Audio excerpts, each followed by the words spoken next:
Hey everybody, welcome to ZealZaddy. I'm Scott, my pronouns are he, him, and this is Elixia, our D&D 5e campaign. Tonight's episode is titled Dreaming Colors Borrowed from the Sea. You can follow us everywhere at ZealZaddy, so all the socials, even including now Mastodon. I have a Mastodon account, although honestly I like Twitter better, and I'm hoping Twitter gets fixed and solved before I have to make a jump somewhere else. You can check out all of our D&D supplements. We publish to Drive Through RPG, so on Drive Through you can just go to ZealZaddy. I'll drop in a discount code, and you can pick up some of our cool stuff. Let me drop it in now, so it'll be there. And let's bring everybody on. We have a lot to do tonight, and I'd rather get past all this stuff. All right. Why don't we start with the closing star from last week, Cerridwen, so Tiffany, who had an amazing moment. If you haven't seen it, you can go check it out on our YouTube, or I posted a link to it on Twitter. Thank you. I'm Tiffany. I play Cerridwen Sagewynd. She goes by Dwin. She's the bard of the party.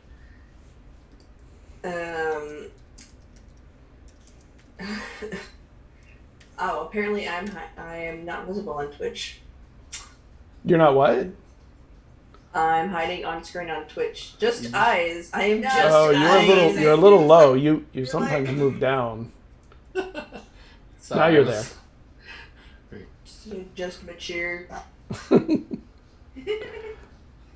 Well, so Dwin's going through a hard time because she lost Vezrin, who was Morgan's old player character, and they were boyfriend and girlfriend, and she was really sad about that because they'd been through a lot, and finally they confessed their love, and now he's dead. So, I've been sitting on the last week's emotional dumping for in my own personal life for actual weeks. So I was like, this is the place. And she just was lamenting her loss of Vezrin and how she's angry and sad about how it all went down. And as for what I do myself, I run my own campaign called Dungeon Damsels. And if you're into that sort of stuff where you like high intense RP, you can check out my campaign. It's what I built it for. It's called Dungeon Damsels, and you can check it out on podcast and YouTube. And that's what's going on. We also have stuff on Redbubble, so you can check that out. Want a sticker? Yeah. All right, let's keep rolling. Okay, let's go to the Jazz. What up? My name's Jazz, also known as Scoria on Twitter for now. And you can find me also on Tumblr, I guess, Scoria.tumblr.com. I've been posting more on there, honestly, but the content on Tumblr is way different than the content on Twitter. If you want to know what I'm doing and what I'm up to, Twitter's probably the place to go. For now, I use she, they pronouns. I am going to be playing Jada, our Warforged sorcerer / fighter who uses they, them pronouns. You can find me here on Tuesdays at ZealZaddy's channel. On ZealZaddy's channel, I'm really bad with prepositions. And also on Girls Run These Worlds, Thursday, which is the finale of the Invincible Sword Coven. Please come if you can. And also next Monday, which is the finale of Arcane Core Seekers. Lots of finales happening right now. Very sad. I am sad, but happy. I'm satisfied with the work that we did, and I would just really love it if you guys could come. Cool. All right, Morgan. What's up, travelers? I'm Morgan with Mind Flayed Mondays. My pronouns are he, him. You can find me on social medias everywhere except Twitter and Hive Social at Mind Flayed Mondays. On Twitter and Hive Social, it's just Mind Flayed Mun. I am the founder of My Play Mondays. It is a website where you can hire myself or other amazing professional dungeon masters to run games for you and your family or friends, whoever you're looking to run games with. Beyond our pro DMing, I also have D&D related shirts on Amazon as well as other items on Redbubble. Thank you, Tiffany. I always give you credit. I will always give you because you're the one who introduced me. I also have several published pieces on the DMs Guild, so if you're interested in seeing what I've created on there, please do. And last but not least, we have a podcast that we create content for. Please check it out. Surprise, surprise. It's called My Play Mondays Podcast. It's mainly a D&D 5e campaign, but we do sprinkle in other things. We are going to be recording soon a Masks one-shot. I tried to get some people, but they're too busy. Jazz. I'm sorry. I was like, I don't want to ask everybody at once. This is all right. Wow. Oh, no. Nat's leaving. Don't leave me, Nat. Besides that, I play Eizen. He is the new member to the group after I lost Vezrin. Eizen is a little strange, a little odd, maybe a tad bit of mystery in there. He also has struggle issues with getting along or fitting in with others. So he's an interesting character to be playing as right now. And as always, I'm just really, really excited to be here tonight, especially tonight since we're going to be on a ship where we get to share feelings and stuff, where I get to watch you guys share feelings. This is going to be fun. Or the ship sinks. Or the ship sinks. Either or. I mean, it should be fun. We either drown or we share feelings and we drown in our own tears. Either way, somebody's drowning. Alright, that's it for me. Alright, let's go to Blake. Hey everybody, I'm Blake. You can find me on Twitter at Blake C. Francis. I'm there sometimes. I play Hipley Amberwater. Yeah, going through. I mean, everyone's not as deep as some other characters, but he's there. He's living. But yeah, I don't do anything near as cool as these people. So check out their stuff. You know where to find it. A lot of cool stuff. Like these creators are nuts with stuff they're producing and being in, and just writing all that kind of stuff. So please check out their stuff. But yeah, otherwise, like, go to the library because, you know, books are cool. So if you want to support something awesome, do that. And yeah. One of two things. First off, Hipley is a very complicated character. We love Hipley. Two, you have done other amazing things. You were on Dungeons and Dummies, and you helped finish out their season just recently, or their series finale, really. So, and you were amazing on their show. So, check them out over on the Dungeons and Dummies. See, I'm going to promote you, Blake. That wasn't me. That was my twin. And he's going to simplify you, Morgan. Okay, let's go. Do you have more that you want to throw out? No? Okay. Natalie. Sorry, thinking. There we go. I'm like so ready for tonight. I'm like super ready. excited. Already in the feels. We're getting there. Hi, everybody. My name is Natalie. I use she, they pronouns, as does my character, Desus, who is our half-tiefling, half-myriad, circle the stars druid with a level 1 warlock. There's, dealing, and we'll see where that is at. You can find me most places with Ghost Candle, others with Ghostly Candle. On Twitch I'm not, where I do my own variety streaming, including solo tabletop RPGs. You can also find me on Girls Rosie's Worlds. As for this month on Thursdays at 2 p.m. Eastern Standard Time, I'm running my own custom Humblewood campaign, written by moi, DM'd by moi, all this stuff, with a great, fantastic table. We're into our part 2 of our 3-part episode for leading up to the holidays. It got really whimsical and then super dark, so we're now going to see where that's going to turn.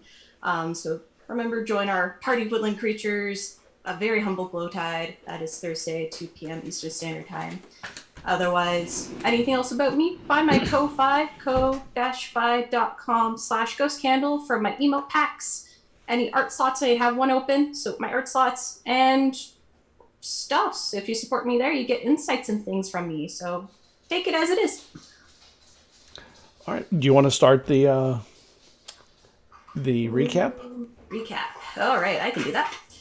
So, last we left off, we had just gone into a rest after fighting the Glorb, the big snail floaty creature trying to lure everybody in. Gorb. Yeah, Gorb.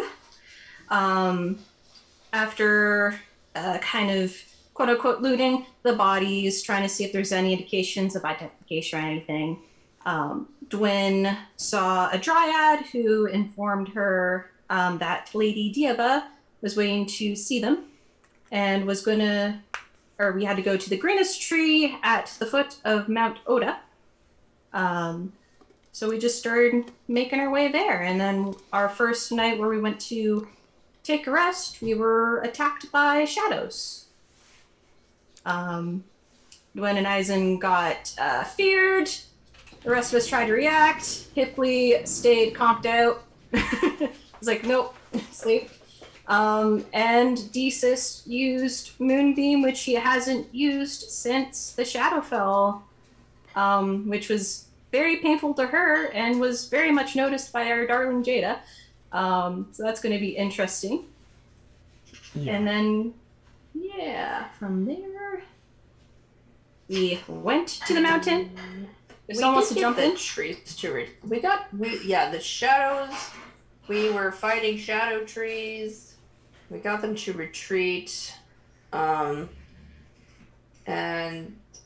the shadows looked like just shadows on the ground that weren't being cast by a physical object. So we were pretty baffled by that. I used True Sight. Still nothing there.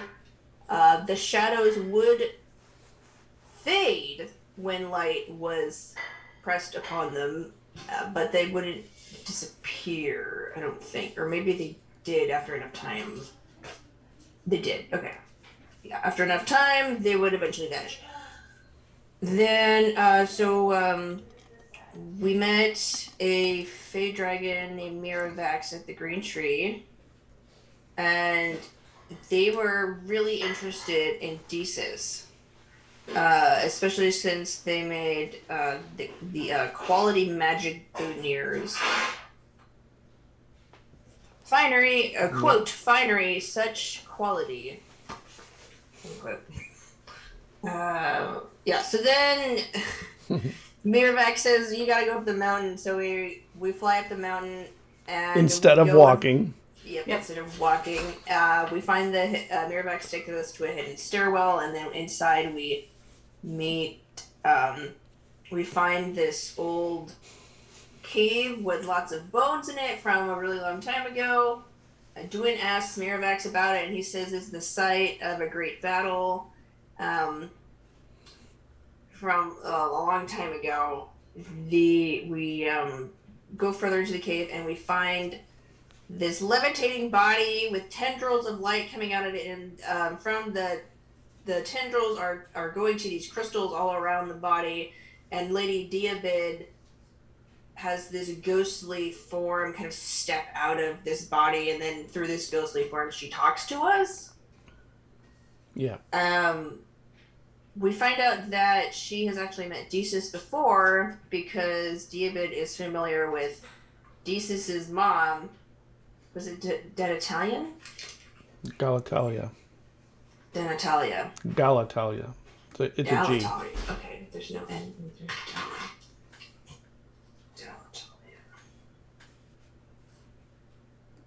And from there she read Deesa's palm, which said it hard to read all the lines, but we are going through a blue period leading to an orange period, which seemed like not the happiest place to be in, but there was stuff we we're going to deal with. The blue period is indicative of, like, it's when you contract yourself to, the blue phase is when the world challenges you and you contract yourself to defend. And usually it's followed by orange, and that's when the fire really starts. So it's an implication of, oh yes, you're going to have trial, and then after the trial it's going to be worse. So we're like, yay. Cool. And then we were told exactly where Desus's mother is, which was below some kind of miasma below the eye, I think. Is that the right words? Below the eye, deep side the miasma.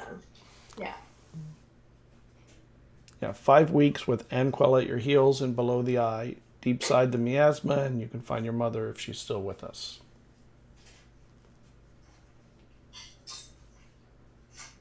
Yeah, then we learned more about Lady Diaba being kind of part of this network trying to protect Elixia from whatever Nios is trying to do to it. Mm-hmm. And that Nios is looking for the essence of a god so that they themselves may ascend. Yeah, and we've been getting in the way, basically, so he used the old magics to trap us in an old weave. So we're kind of in between planes, and that's why the weird and strange things are happening to us. And it's basically meant to just cause us pain and agitate us so that Nios could actually get what he wants completed.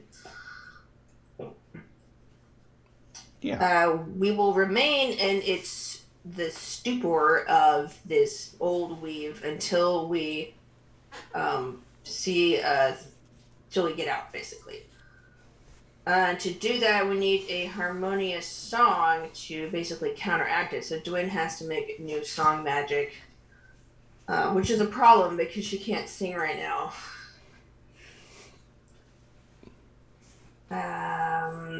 We also found out that Nios can only give us dreams or like perceptions of reality that are close to his own. So that's why the stars kind of have been flickering and changing positions a little, because the stars are different where he's looking.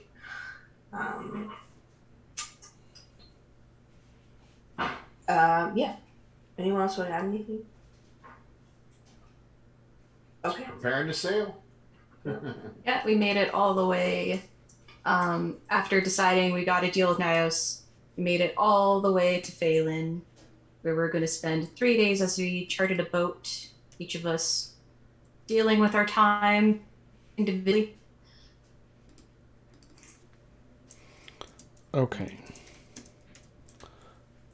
So the boat you are going to be traveling on is called the Siniac, and it is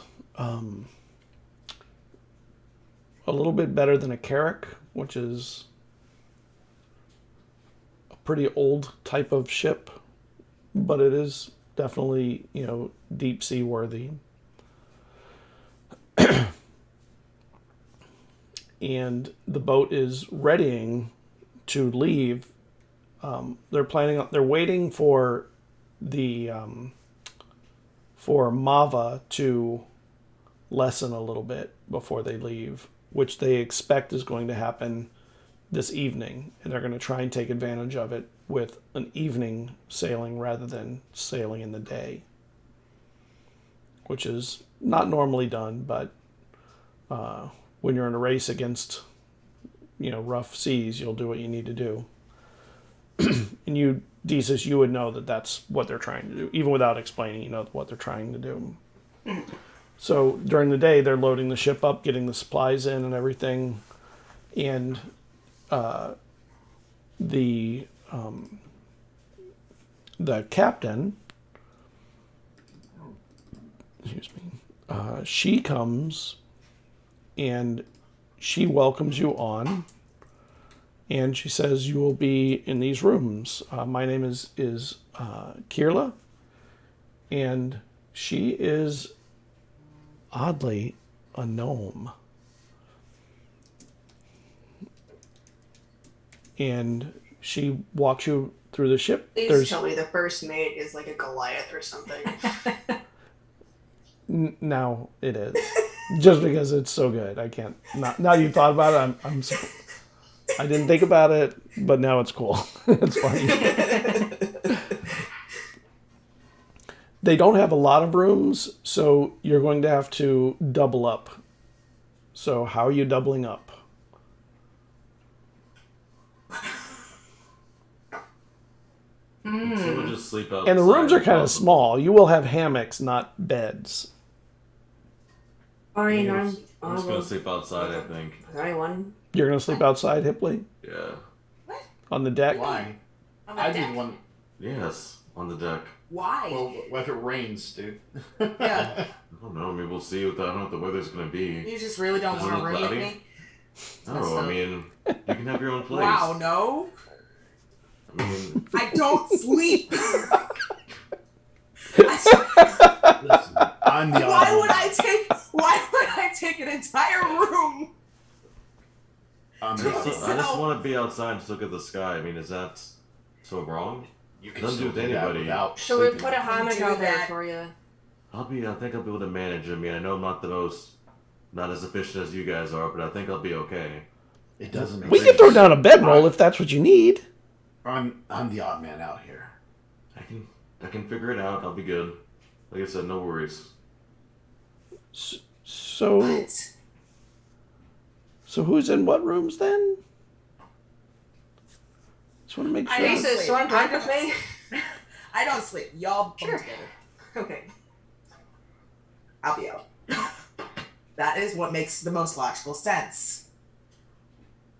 I disagree. I think I'm the one that should be out. You guys should be the ones. Shut up. I'll be back when you guys have it worked out. We have things to do on the ship. Just let us know. There is no working out here. Both of you are human, more or less. Just stay indoors. Ripley just shakes his head and walks to the deck. Just put my stuff in one of the rooms. I'm like, alright, I'm just gonna put this here. I guess it's your room, I say to Eizen, and then I just walk after Ripley. All right. He puts his stuff on the bed. I'm like, whatever. I'll take over to myself. Desus. So you get your own room then if no one else is coming? No, well, how many rooms is it? There are two us? rooms for the five of you. Okay, so I was going to go with Dwayne. Yeah. Okay. I think it goes without saying I should sleep on the bottom bunk. So that makes sense. And so Eizen, you get your own room for now. I think. Wait Yeah. Just talk to Ripley. until the other two figure it out. You just say, well, as usual, I'm alone. Sad. You do that yourself. You're the one who didn't want to go in the library sleep. You're the one who chose that, so no one's Yeah, making that's you alone. self-isolation, isn't it? But this time he was trying to do it, and everybody left him. And he's like, "Wow, like I'm the one that usually walks down, not everybody else on me." Like, Universe is like, how do you like it? Right. if only It's you karma. knew. Give us that backstory. And I would just like to catch up to Ripley and just kind of be like, "You're being irrational." Yes, I mean, we're rational beings, I think. I mean, you've seen the stuff that we've done. You've lived a long time. You've seen all the stuff that we've created. Yes, Okay. and I know what happens when living beings stay out in the rain and storm too long. I mean, if it gets rainy, I might change your mind then. But right now, there aren't any clouds. You can see the sky. Yeah, now. I can't worry about tomorrow. I mean, if I keep worrying about that, then where's it going to put me? I can Do just you worry about that right now. remember, a few months back when you got tossed over the side of the ship? In a cage, and then wanted to kill Cage. Destrin. I mean, yes, that's irrelevant. I mean, I'm just saying there's dangers out here. I know. Okay. I know. But like I said, Please explain to me your reasoning. I mean, if I need help, I mean, I'm sure if I shout, you guys will be able to hear me. That is Yeah, not I'm what I pretty asked. loud. I just want to be outside, I guess. I don't know. I've always been indoors. Never really been one much for like, nature and things like that. And you can be out here too. You don't have to sleep, so you can make I sure don't, that it's and I something won't. exactly. So then you can be out here to make sure that not getting eaten by some sea creature thrown overboard. So Is it I him? think is it? What do you mean? Is it him? Is it him? The dwarf, she's fine. The person who runs a boat. What? Oh, Eizen? Hmm. No, honestly, no. I mean, I don't know too much about him, to be honest. So, I mean, I can't really make any judgment about him, but he seems alright, so no. Then why are you being so obstinate? I just want to be outside. There's no, not in any sort of like, no shame to anybody. I just want to, and like I said, you don't have to sleep, so you can be out here too, so that makes you feel better. You can be out. I'm not going to say no one else can be out here, so if you want to be out here, I would not say, like, nope, you can't stay, so just want to be outside. I've never been outside really before, so might as well try now before, What didn't we travel together for literal months? Yeah. Outside? This is different. How? I don't know. Just we're on a boat. We're outside. There's sea air. There's water. And it's now. It's not then. I still think you're being irrational, but okay. I agree. I mean, like I said, I'm irrational, but we're irrational beings, so that's the only way I can be. I hate this.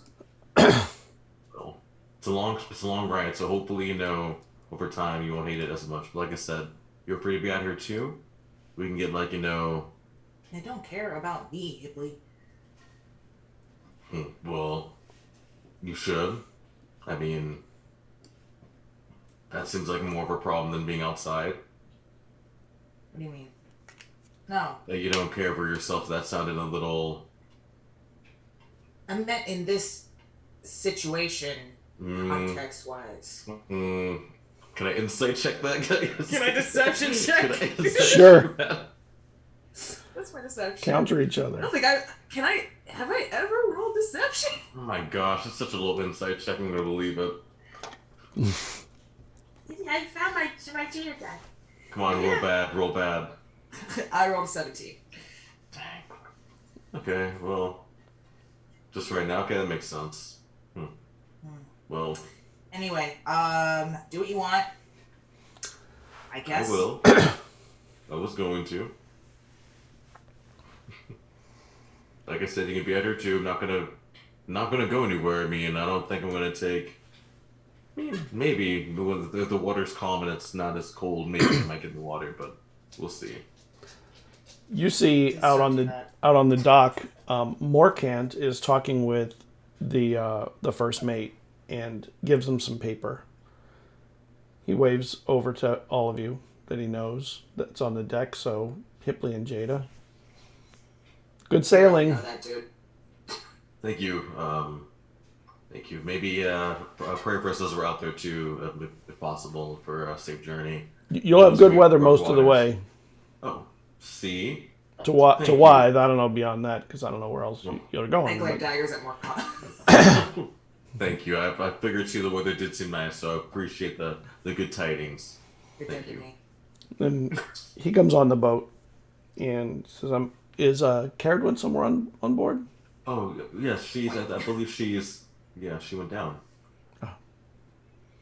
Enjoy the day. It's spring, so everything's fine. Are you Heads in. gonna go see her? I can go get her if you want me to. I'll go find her. Okay, good. Oh, good. I'm sure she'll be happy to see my friend. So that'd be awesome. And he heads into the dock, and Kirla sees him and welcomes him on. Did you hear her ask? Did you get the information that Mulleth needed? Yeah, you're fine. You'll be fine until about a week out from Wide. You'll get a little bit of rough weather, so use your drogue for a day or maybe one day. You'll have a storm or something. After that, it should be pretty smooth again. So I think you'll be fine. Thank you. And he heads in. And he walks around and he sees there's only a few cabins, so he knocks on the first one. Which one does he knock on? The left. Eizen. Yes.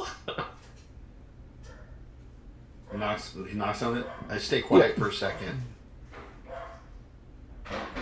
Anyone? Yes. Yes. Oh, Eizen. Nice to see you again. Is Cerridwen around? He's looking for her room. Across the way. Are you a seaworthy person? I've been on a boat once before. To here. How'd you like it? I mean, hard work, but I did all right. Oh, this will be much easier. I don't think they're going to have you work since you're paying. So sounds like this is going to be a dream sailing. How you getting along with everybody? Yeah, I'm doing all right. I mean, as you can see, everybody wants to bunk with me. Yeah, I see you rooming alone. I'm used to it. You'll be all right.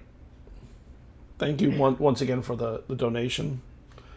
You don't have to thank me for that.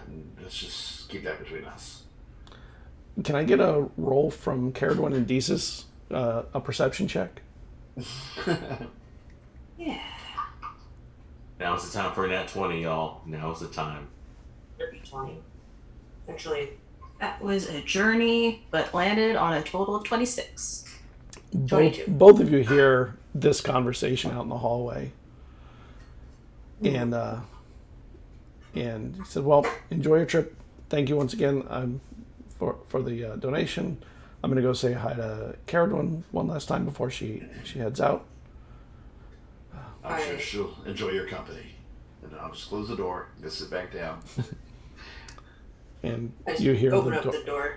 Right, you see a fist about to knock, and you open. Hi, that's right. Looking up.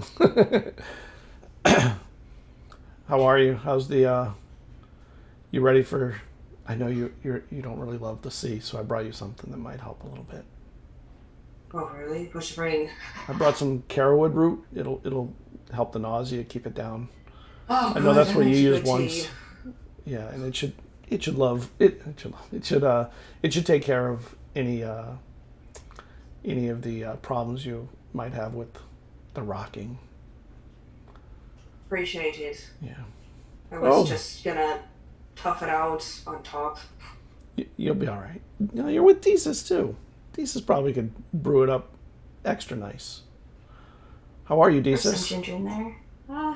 I'm doing okay. Have you had a conversation with Morgant? I don't remember if you have or not.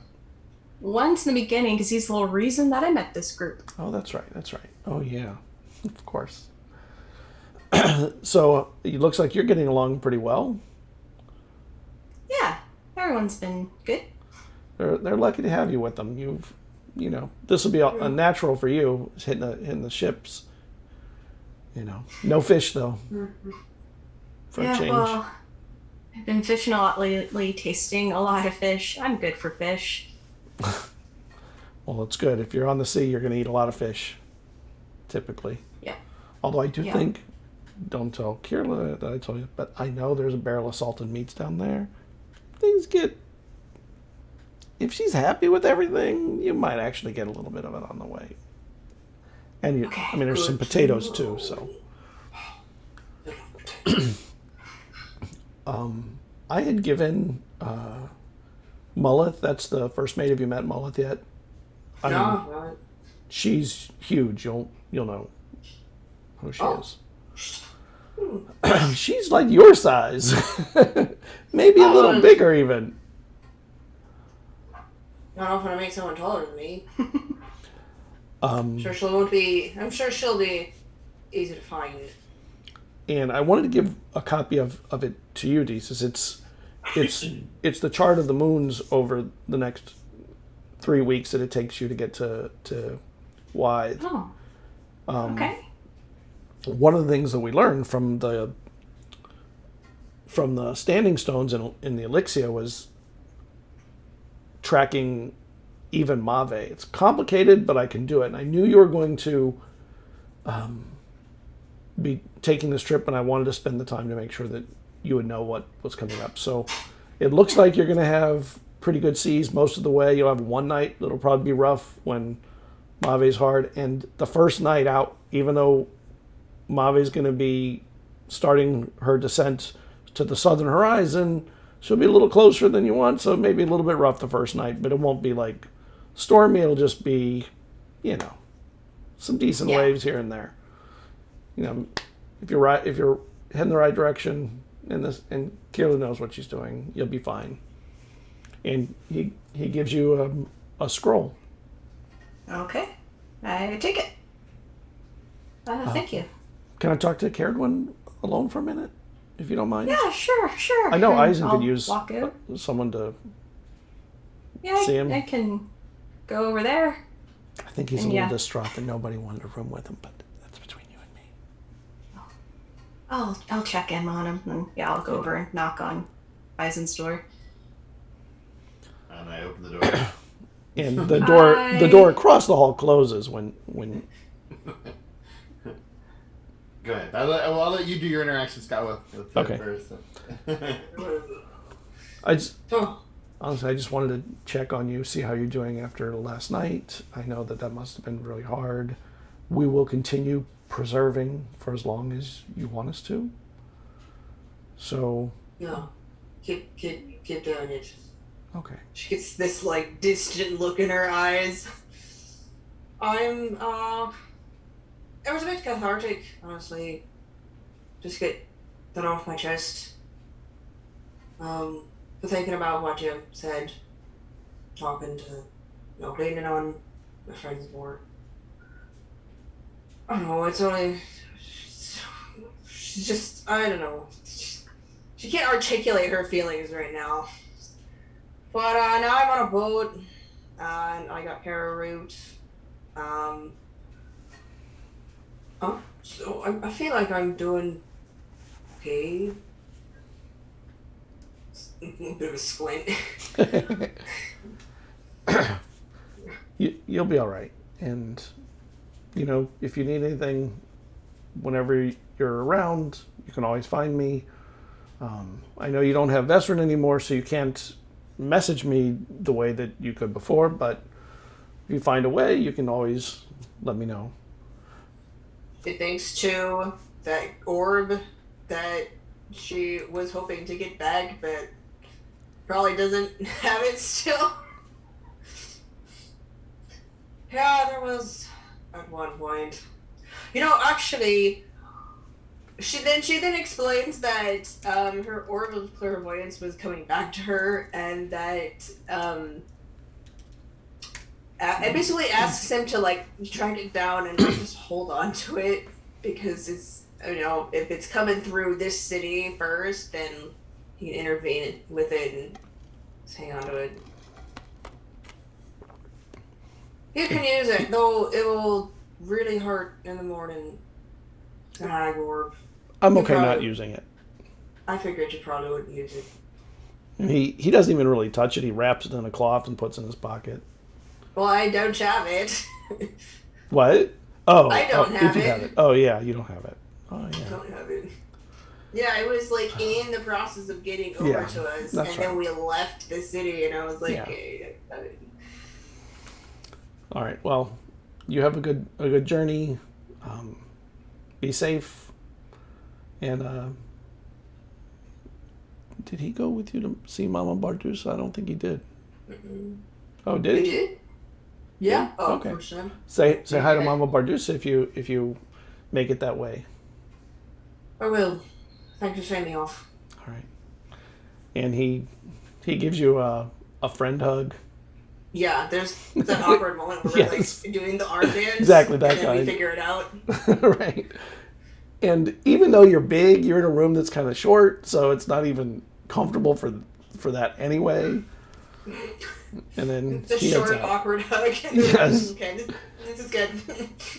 And he heads out back up to the deck and off the ship. Says hi to the two of you again on the way out. Good journey. You should have good skies most of the way through. If you haven't met Mullith will take care of everything for you.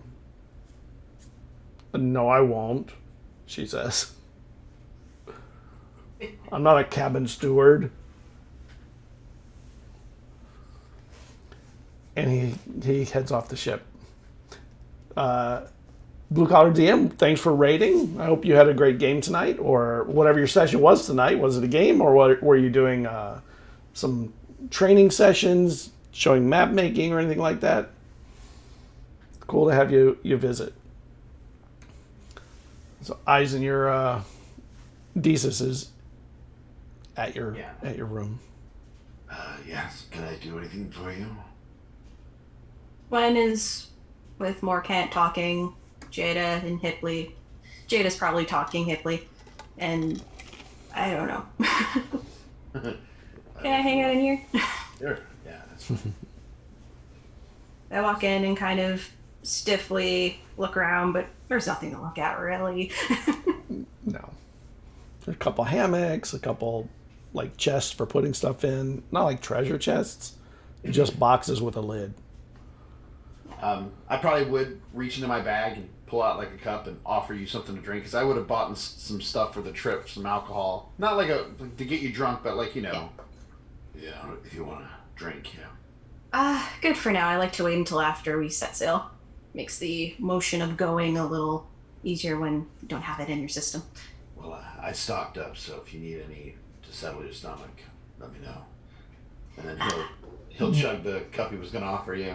Booze is always the best way to settle your stomach on a ship. Well, Ask anybody who goes on a cruise ship. That's all they do. Yeah. You drink too much, it'll be counterproductive. Double sway. Yep.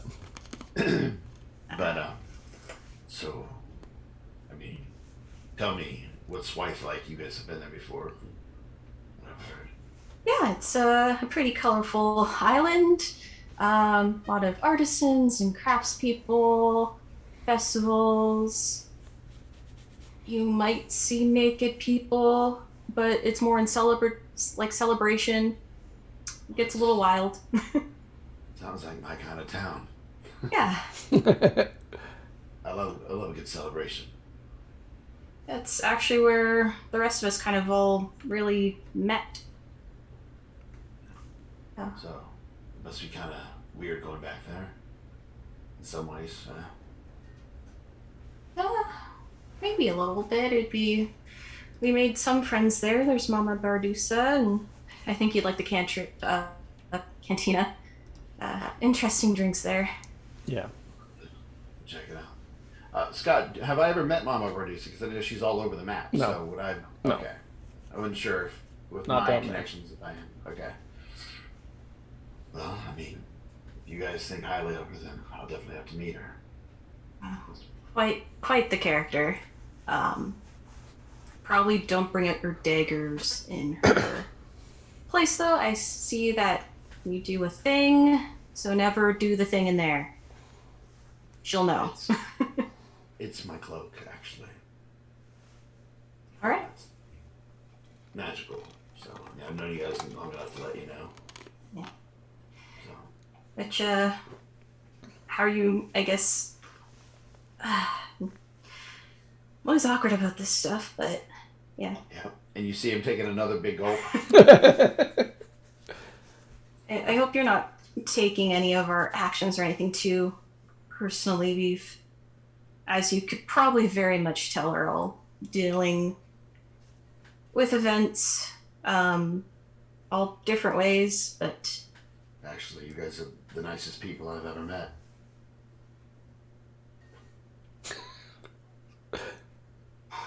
Go ahead, insight. Go ahead. If you're I'll asking do to be incited, you're kind of just incited. Go ahead. I mean, I rolled an What'd you 8 roll? total, so whatever. I'm being honest with you. Yeah. So, As far as you can tell. yeah, as far as you can tell. With an 8. That's kind of sad if we're the only nicest people. So we're all in kind of an indifferent phase right now. Well, I mean, when you come from my background, it just kind of happens to be that way. So, some I people- suppose at least everyone is nice enough.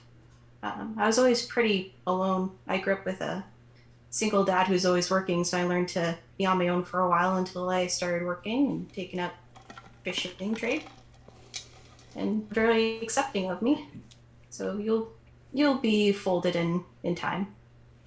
Yeah. Well, I appreciate you giving me a lift the other day in that thing you do. Much better than having to walk up the mountain by myself. So I do appreciate that. Yeah, and it might be a little more comfortable being on a swan than having Dwen or Jada kind of arm wrapping you. Yeah. Well, I mean, I know I didn't make the best impression with Dwyn, so she might drop me from the sky. I mean, you might get that with Jada too. Well, I mean, More likely with Jada. I honestly don't doubt that. I mean, she did throw a dart right past my head without really any explanation. I thought she was trying to kill me, but apparently she was just doing some experiments. Yeah, if she wanted to kill you, you wouldn't be here. Possibly. They're good. Jada's good.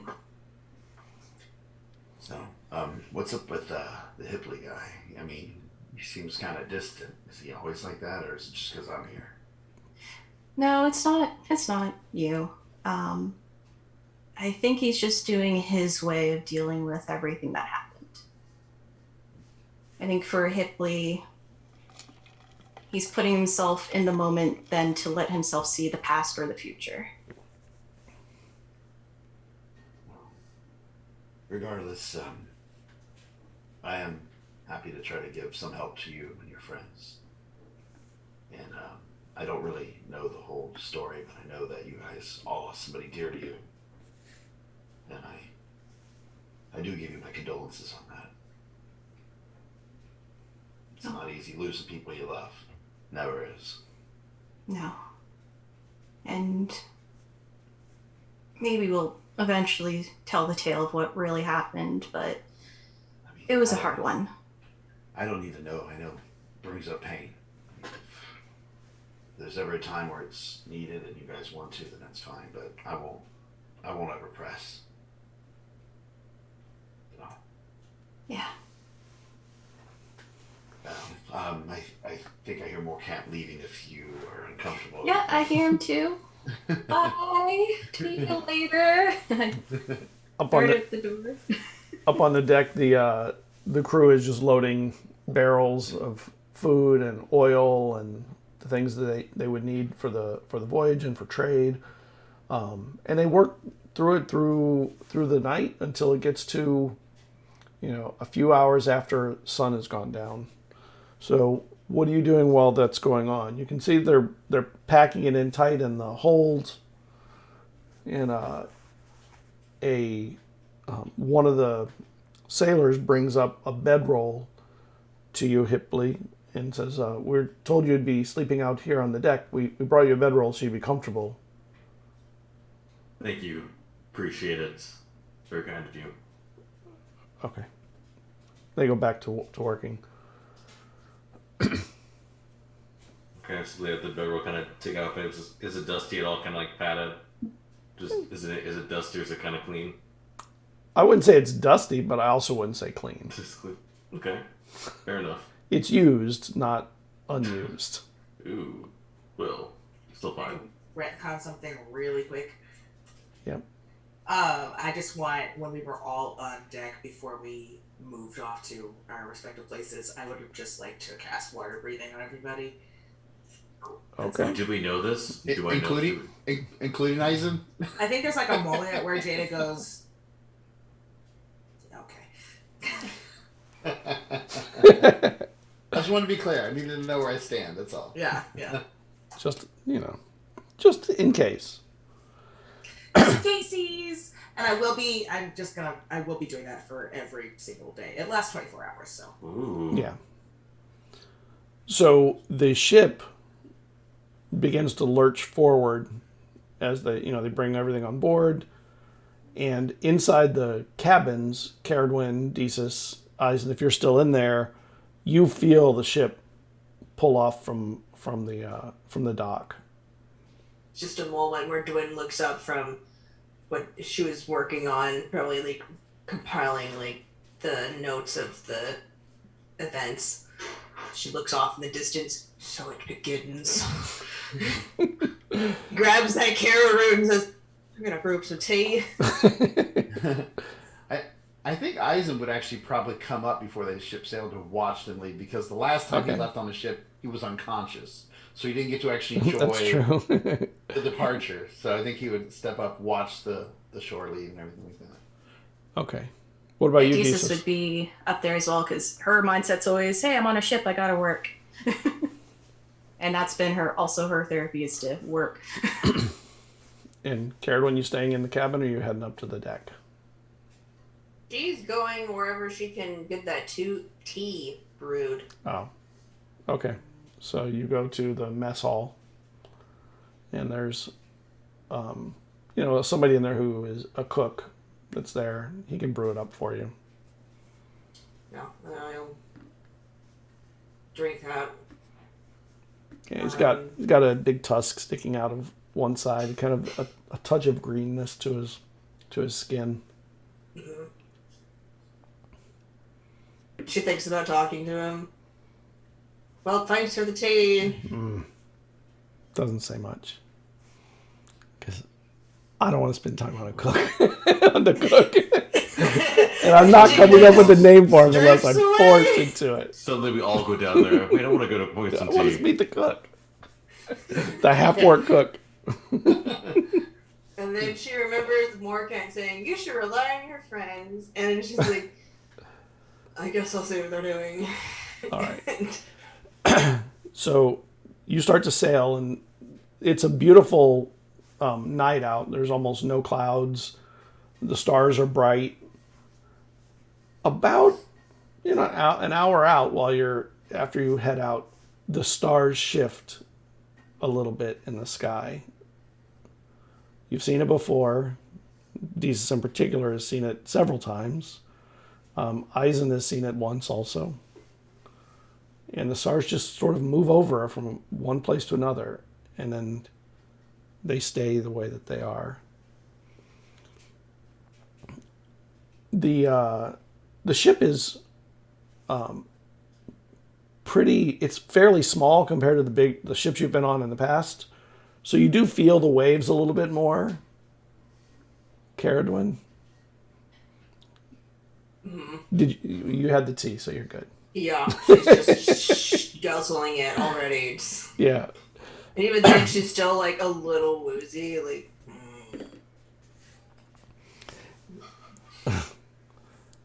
So you have some time to work through whatever you need to work through. It looks like you already know that. Actually, Desus knows that Mave, the moon that creates all the havoc, the first night's the last night you're going to see her for almost until you get to Wythe. So you'll have normal seas from then on. And even now it's a little rough. She's, towards the southern horizon. So, the distance is far enough, and you know that she's a small moon. Mm-hmm. His name is Erg. Cook's name is Erg.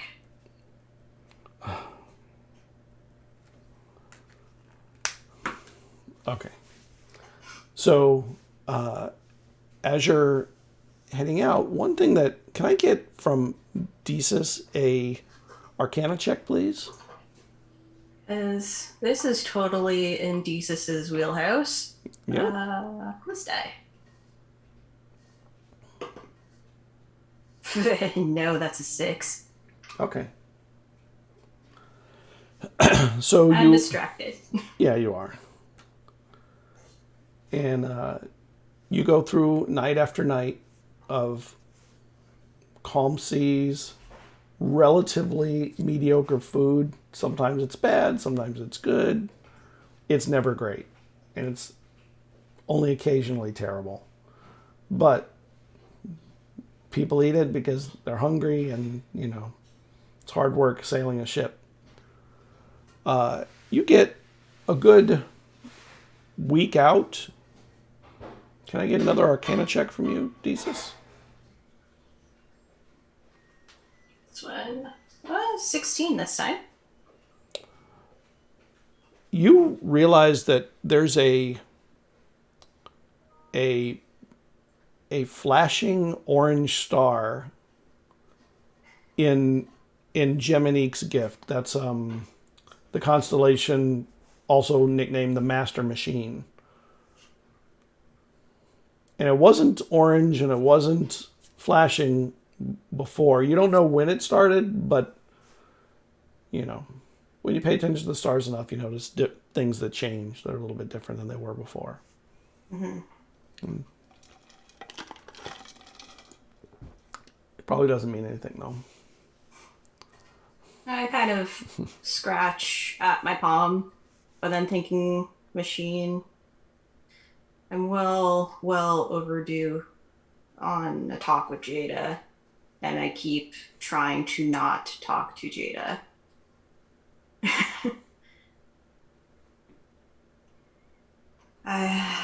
Maybe when it's quiet and there's a secluded spot, I may try and catch Jada. It's quiet. The crew. It's night. Crew's mostly asleep. Only a few maintaining sails. Not on the main deck.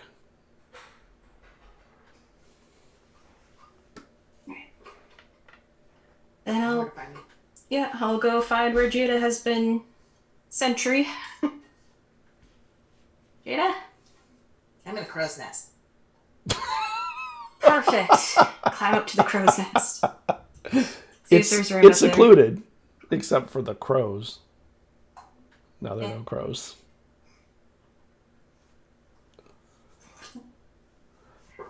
Ah, I get it. That's a pun. It was a bad one. Was?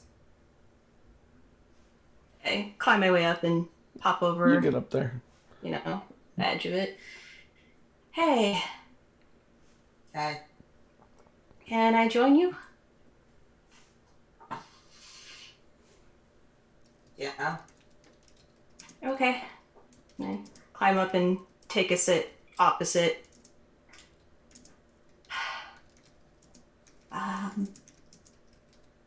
Been a while since just two of us.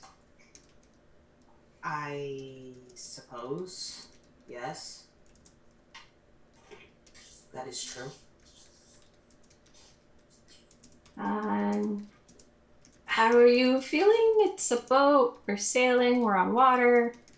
I'm up here. Yep. Yeah, you are. Yes. How are you? It's a boat. We're sailing. You'd think I'd feel at home, but it'd be a lie right now if I said it was feeling that way. Why? You can kind of see like Deesa scratching at her palms, and probably since Jada returned to the group, you would have noticed all the changes in her. That her step that was once fluid and carefree is more stiff and cautious. That she has a slight tremor in her hand, and that when she was shadowing, Dwen never looked at her straight in the eye, and right now she is not looking at you straight in the eye. But, I don't know, I guess with everything, it's kind of funny. I had plans to actually go on my own to see my mom and then go see what Nios was up to. On your own? Yeah, Why would you do that? because it was the one thing left that I could choose to do myself, but now it's no longer my choice anymore. It's on everyone else's timeline.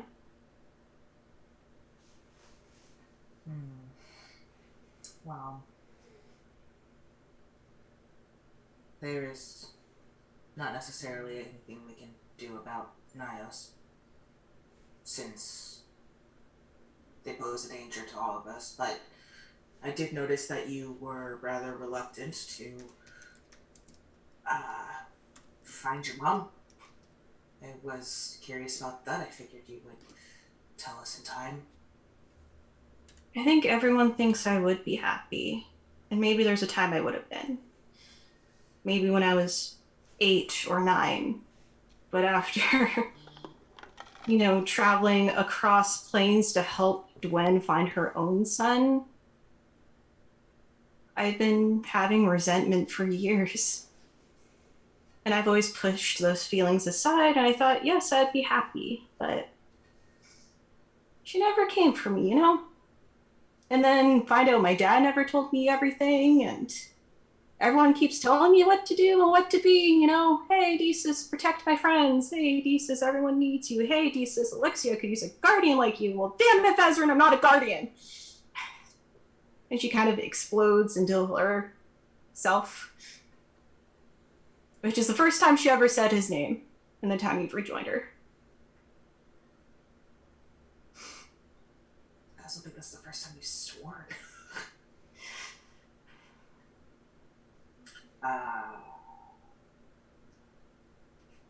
Do you feel better? No. But I gotta move on, I guess. No, you don't. No, you don't.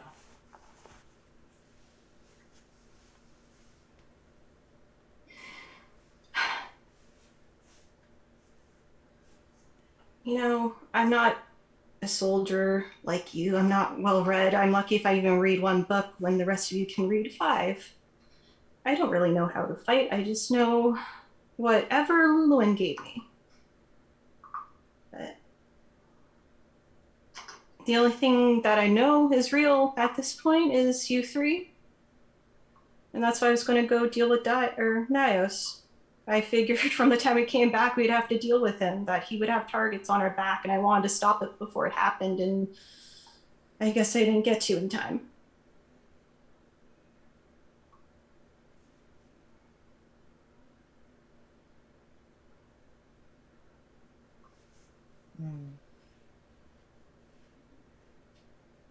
I also wanted to deal with Nios. Preferably on my own. And that had been a plan, honestly, before we came back from Shadowfell. I had planned to abandon all of you in the hopes that it would keep you safe. And those plans derailed when we got back and there was no one to take care of the souls.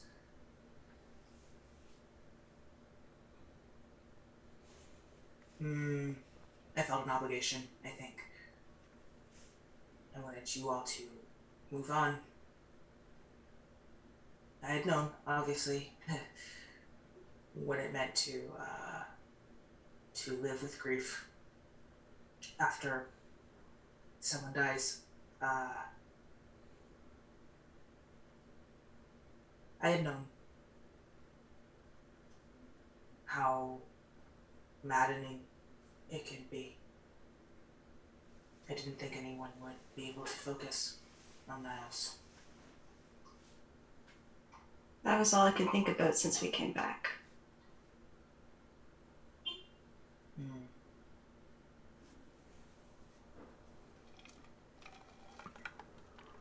That's why you took the job? Yeah, that's why I've been working, trying to get enough coins so I can go out there. I thought, you know, if I'm supposed to be a protector, well, I don't want my magic to hurt anyone else.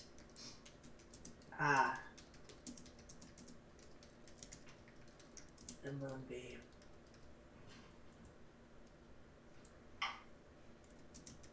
Yeah.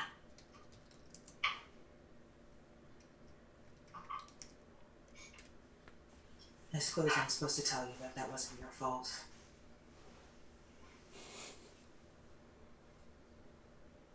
I think we both want to tell each other that, and we both know that it doesn't change how we feel about it.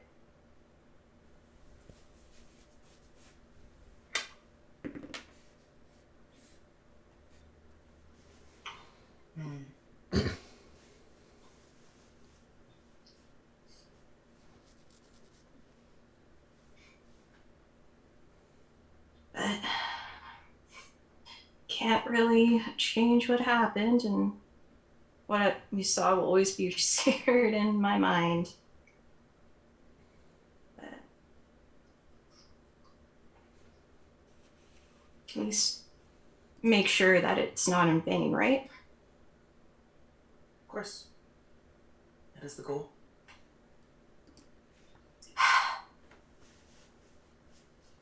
I like your haircut, by the way. Thank you. I did it myself. It's very sharp. Huh.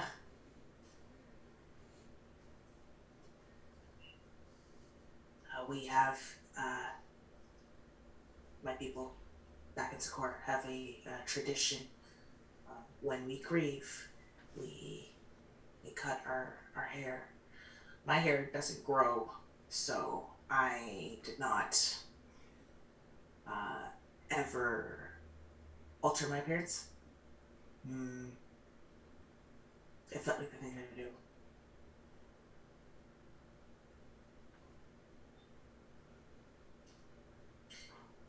I don't think I ever cut my hair. Maybe I should. You would look very good. I think with a side shave. Yeah, do that if you want. My hands are very steady. Maybe get one side. Rock steady. Yes.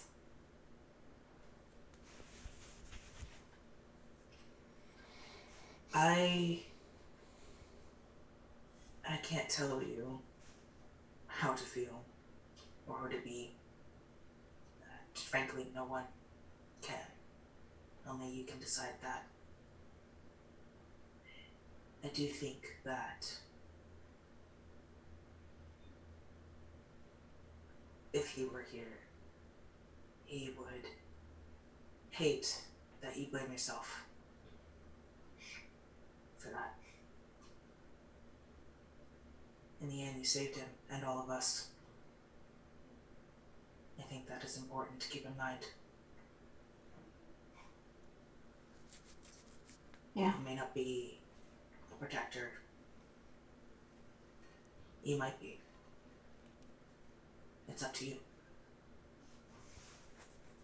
But you do have a place in this world.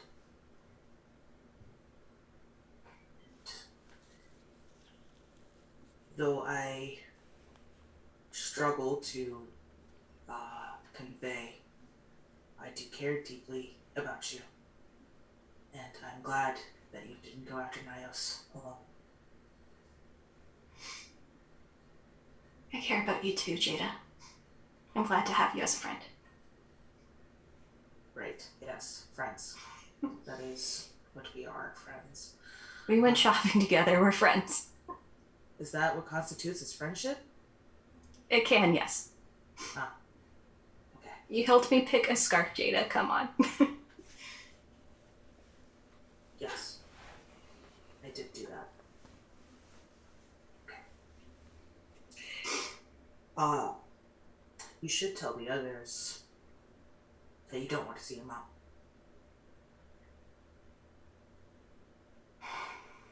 In time. In part, I kind of just trusted you and how you gauge your emotions. There's a comfort in that.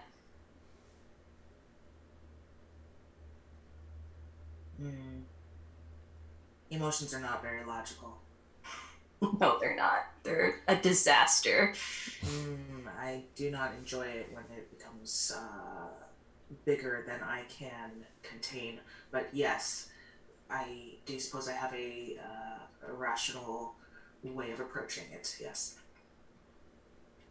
You can always speak to me if you need an unbiased point of view.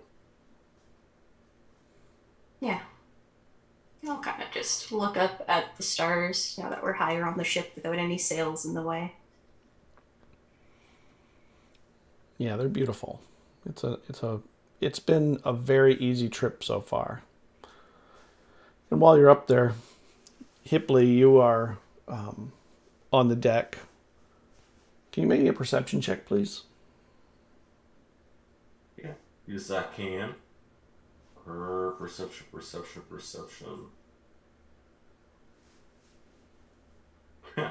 A 7. Okay, so you don't make a perception check, basically. And they've been up there for a while. And Eizen comes out on deck. Cerridwen might be on the deck already too. We're a week in already to the trip, so. By the way, have you stayed on the deck the whole time? Have you gone into a room to sleep at all, or you've stayed outside? No, I've stayed outside the whole time. It has been actually as good as you could have wanted it to be. No rain, open skies all night, stars, pleasant temperature for the most part. Maybe a little chilly here and there, but then the bedroll comes in handy and can keep you warm when you need it. Like every time Jada walked by, he'd be like, man, what great weather today. Again, every time she would walk by, like, no eye contact. Great weather. And the cook, Erg, comes up to you and says, your friend, if they need us, I made a jar for them, and hands you a jar. It's good for the machine parts, and it will help keep out the sand and the salt, you know. I was going to ask what you meant, because I was like, but okay. It's made from rendered whale blubber. It's really good for many things, but I know it works well on the ship's wheel. So I thought maybe they might start getting salt in. Whatever, I don't know how machines work that well, but I know that this is supposed to work well for that. Well, I mean, they're not a machine, but definitely appreciate it. What? Though. They're not a machine. Aren't they metal? Being. Yes, and aren't you flesh? Yeah. Okay, and? Oh. My apologies. I thought if you were metal, you were a machine or a rock or something. Wherever metals come from. Well, now you know, because metal, flesh, whatever. Oh, rock. Is this going to offend them? No, I mean, no, because I'm going to give it to them, like, it still might be good for their skin, be it metal or whatever, so I'll still give it to them, so it'll be good for them. I'm not going to... Oh, don't say I gave it then, because I don't want to offend anyone, so just say that... You're not, it's not offending. You didn't know, and it's okay. It's okay not to know. It's as long as you know, once you know better, you can do better, and you've learned, so that's the main thing. There's no shame in that. No shame in learning. None.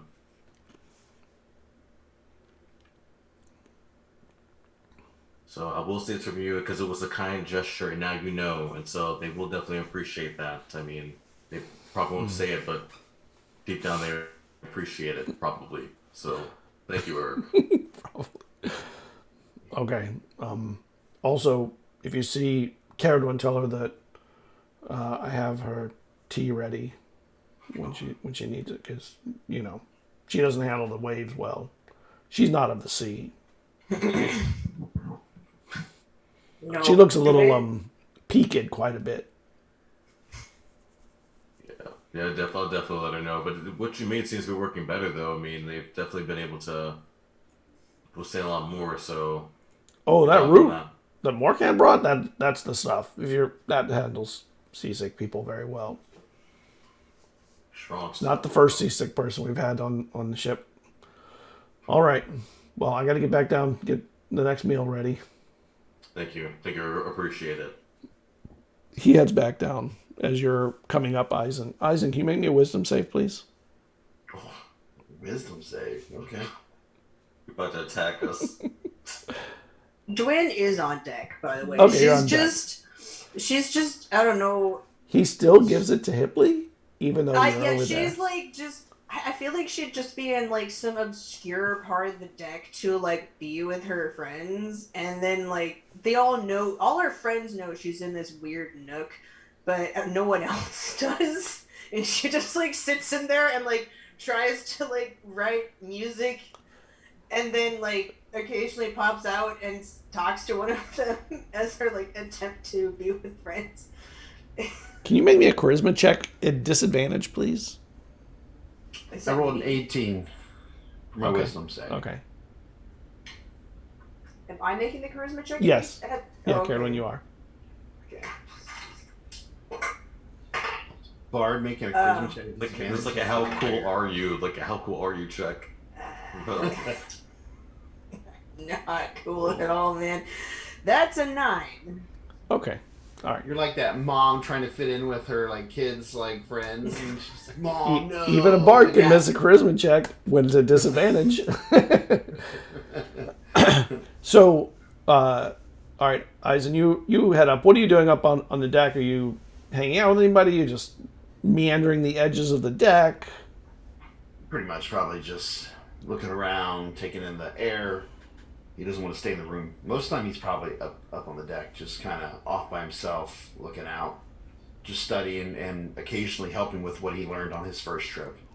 You know, if they need help something, he'll assist, because he did learn a little bit.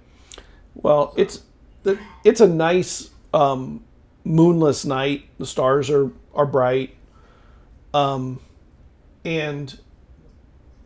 you get this weird feeling of like a vertigo, and you know Cerridwen gets nauseous, so maybe it's that. And can you make me a deck save, please? You'll probably make that.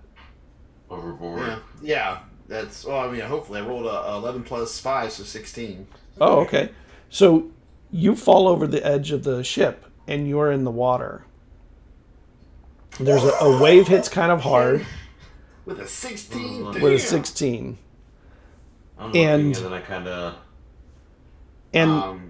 And the waves are suddenly much rougher than they were before. Some waves are maybe taller than the ship that you can see coming up too.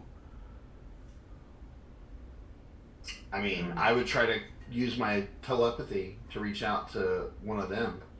I mean, do you scream? Who, I mean, yeah, I'm going to yell, but To- if I'm to getting whom? hit by water. to whom? Wait. I mean, as you go over. Can I? Yeah, as I'm going over, I would scream, ah, you know, kind of thing. Okay, Hear so over. question: since Dwayne was in her like weird nook, I don't know if Eizen would have actually known. So she could have just been like creeping in the corner and seen him go overboard. But it's totally up to you. Let's see here. No, I would- you didn't see it. I'd probably reach out to Desus, because Desus is Okay. the one that's been probably the nicest to me. What do you say? You know, talking. Help! I've fallen over and I can't get back on the ship. Oh shit, I'm coming! And Well- I immediately run to deck edge to see. Okay.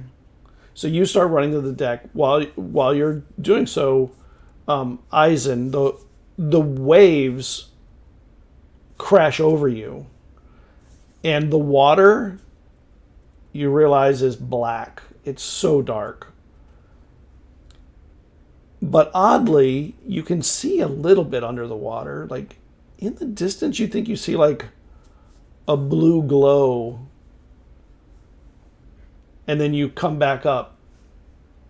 Question: my water yeah. breathing's on, right? Yeah, Yep. so every Yep. day, you know. Yeah. And then you see nearby there where you'd seen the blue glow, you see there's also like a rising pillar in the ocean, in the sea there. I would relay to Desus what I'm seeing. And above it you see a light. It could be a lighthouse or just another light, you're not really sure. And a wooden plank comes floating up above, right next to you. And then another. And the ship is kind of starting to pull away from you too. Right. I mean, I'm going to grab onto the planks for now because I Okay. can't swim fast enough to catch up to a ship. Yeah. And a barrel floats up, and food stuff, and a body, and then another body. Do the bodies look like I recognize them? No?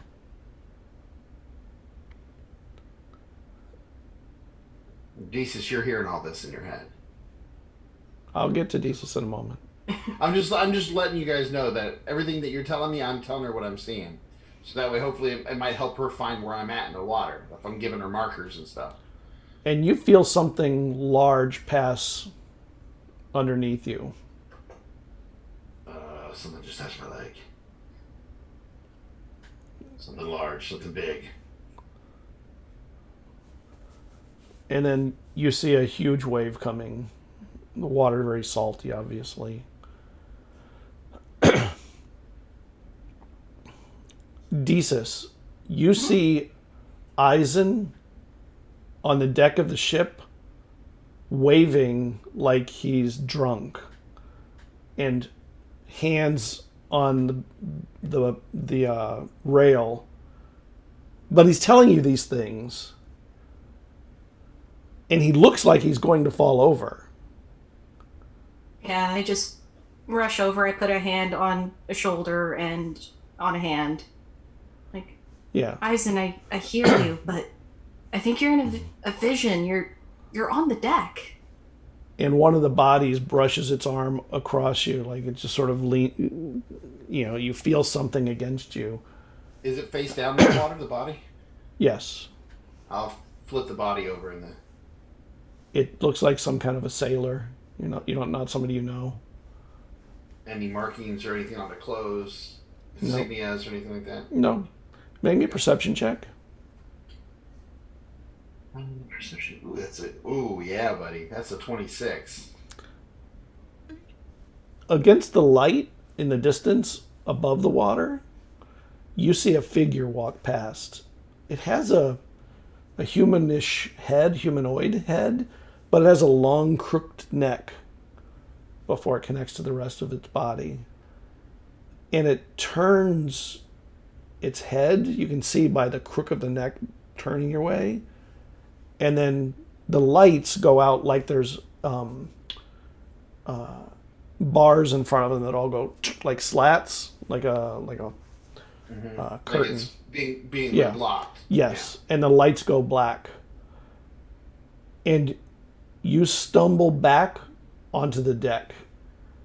And Desus is above you, and his eyes roll back from the back of his head and forward again. Hey, you okay? That made visions more and more.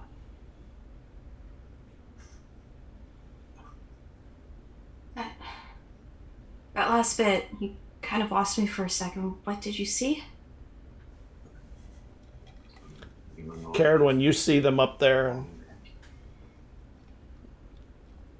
Hipley probably does too. Actually, Jada would have seen it because Desus went down. Yeah. It might have been a tower or a lighthouse, but there was something. Okay.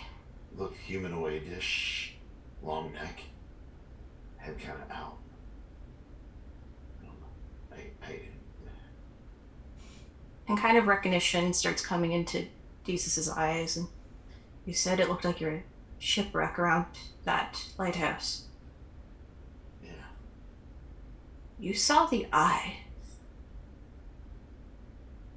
Where Nios is. You think that was Nios looking at me?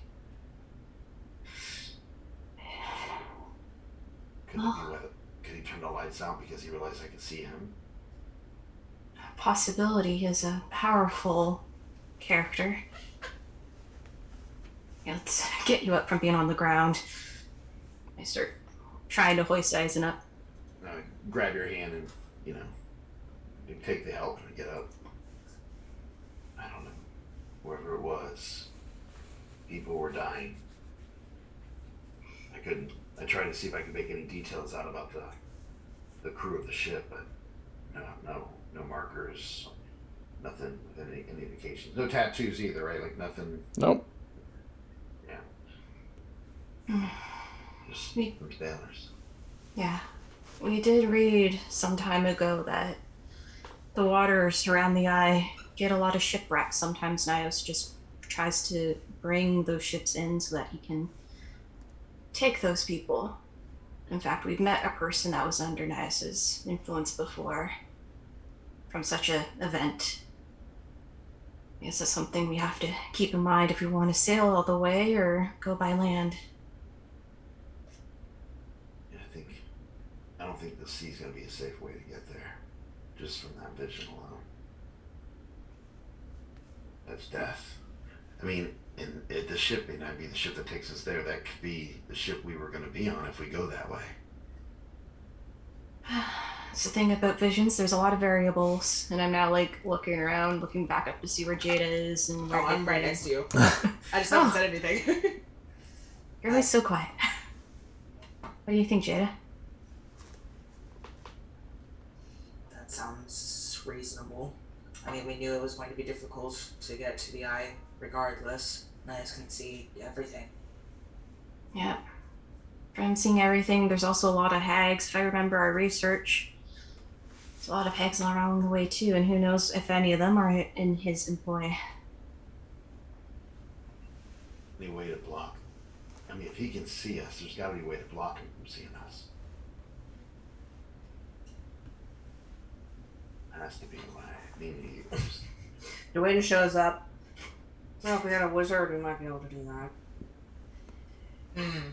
Yeah, it's kind of magic outside of my field. Did the stars alter today? No. I mean, well, I don't know. Deezus knows one thing. I don't know whether to mention it. The constellation has an orange star on it. That wasn't there before. Well, I think it's safe to say that Nios is spying on us. No, he has been. But I don't think that the blue visions are from him. I think they're from, this was different. I think they're from the island. I think they're trying to talk to you. And I think Nios doesn't want you to hear it, so that's why he shut it off.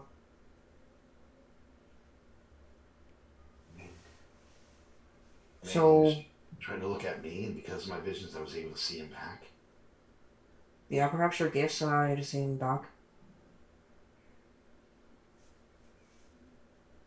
But whatever the island or whatever these visions are trying to tell you is pretty important.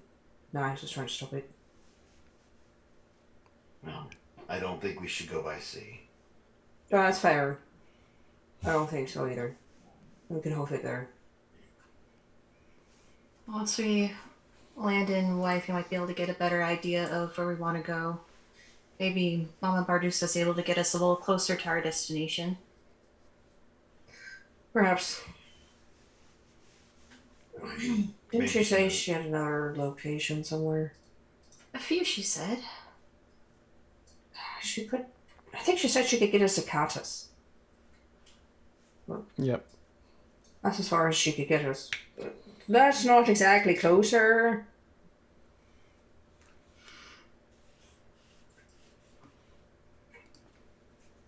I'll find out when we get there. Yeah. Yeah. One step at a time. I'm gonna go try to rest. I don't feel so good after that vision. Understandable. And Eizen will head down with his head deep in thought now with what he just went through. Yeah, you thought you were going to drown. It was pretty quick. And my harrowing. question is this. I mean, here's my question. The reason I was asking, like, did we cast... In the vision, did I feel like I was drowning? Yes. Okay. Yeah, you felt what seemed to be happening. And you can swim, but not in those kind of waves and conditions. Yeah. And Jada, while you're there, you see everybody is on the deck with all of you. And it's really, after the first week, this is the first time everybody was actually together, except for maybe meals, you know, and you guys ate, you had an actual separate meal from the crew. It was no better. There's just not enough there's not enough seats for everybody in the crew mess. So you get it separate. And you think you hear somebody crying.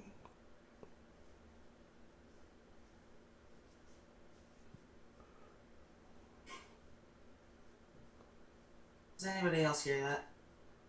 No. Here, what? No. Just thought someone was crying. Crying. Maybe it's Eizen. Dwayne's like fawn ear kind of like flicks. Yeah. I you don't hear hear it. anything. And it stops after, a minute or two.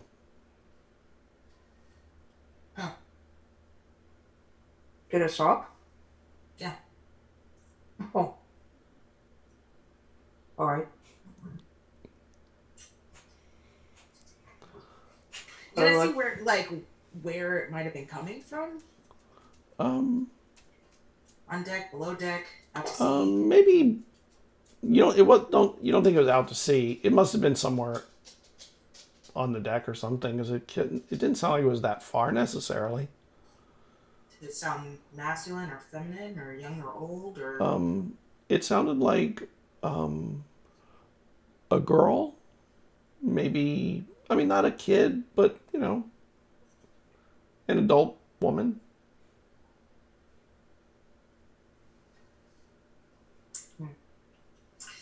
Well, It's Eizen in his room. I think Jada just assumes it was a crew member. Yeah. And then they decide that they don't care. Right. Makes sense.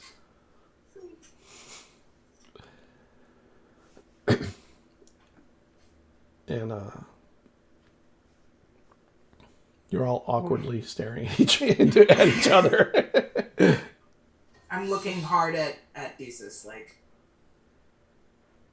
Dwayne just kind of reads that and goes, "So, do you like sleeping outside, Hippling? I've been working for you."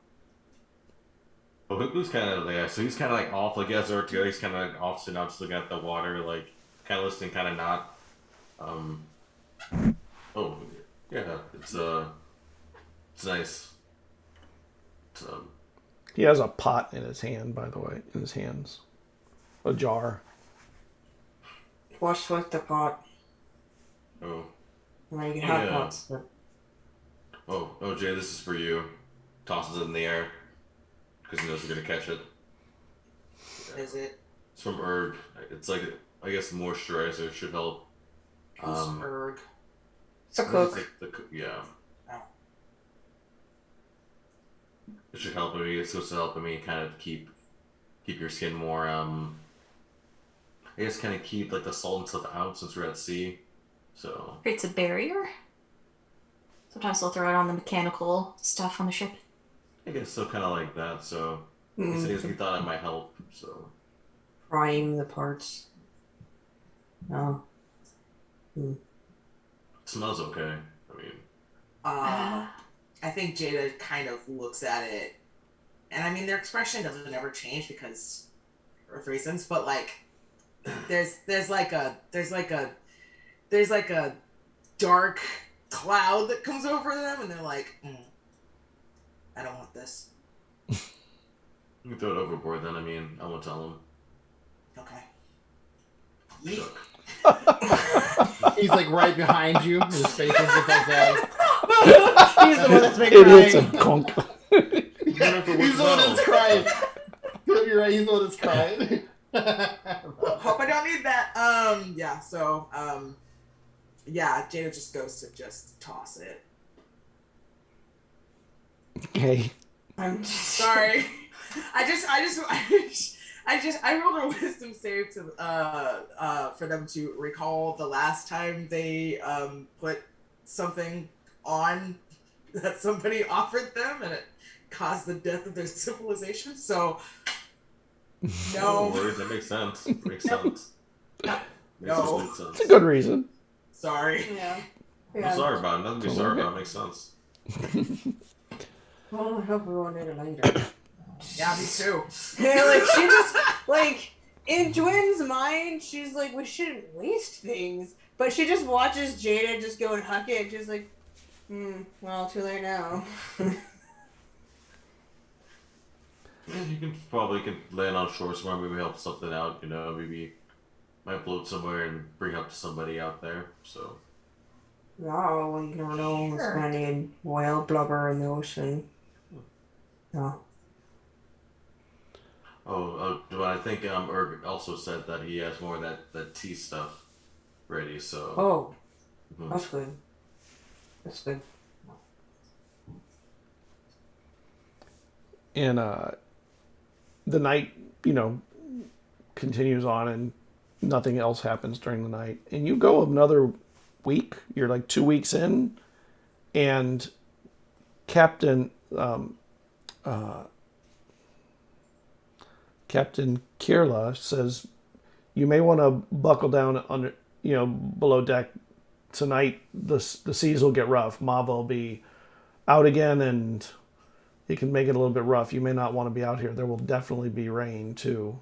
And it's the first time you've seen some actually real clouds, rolling over.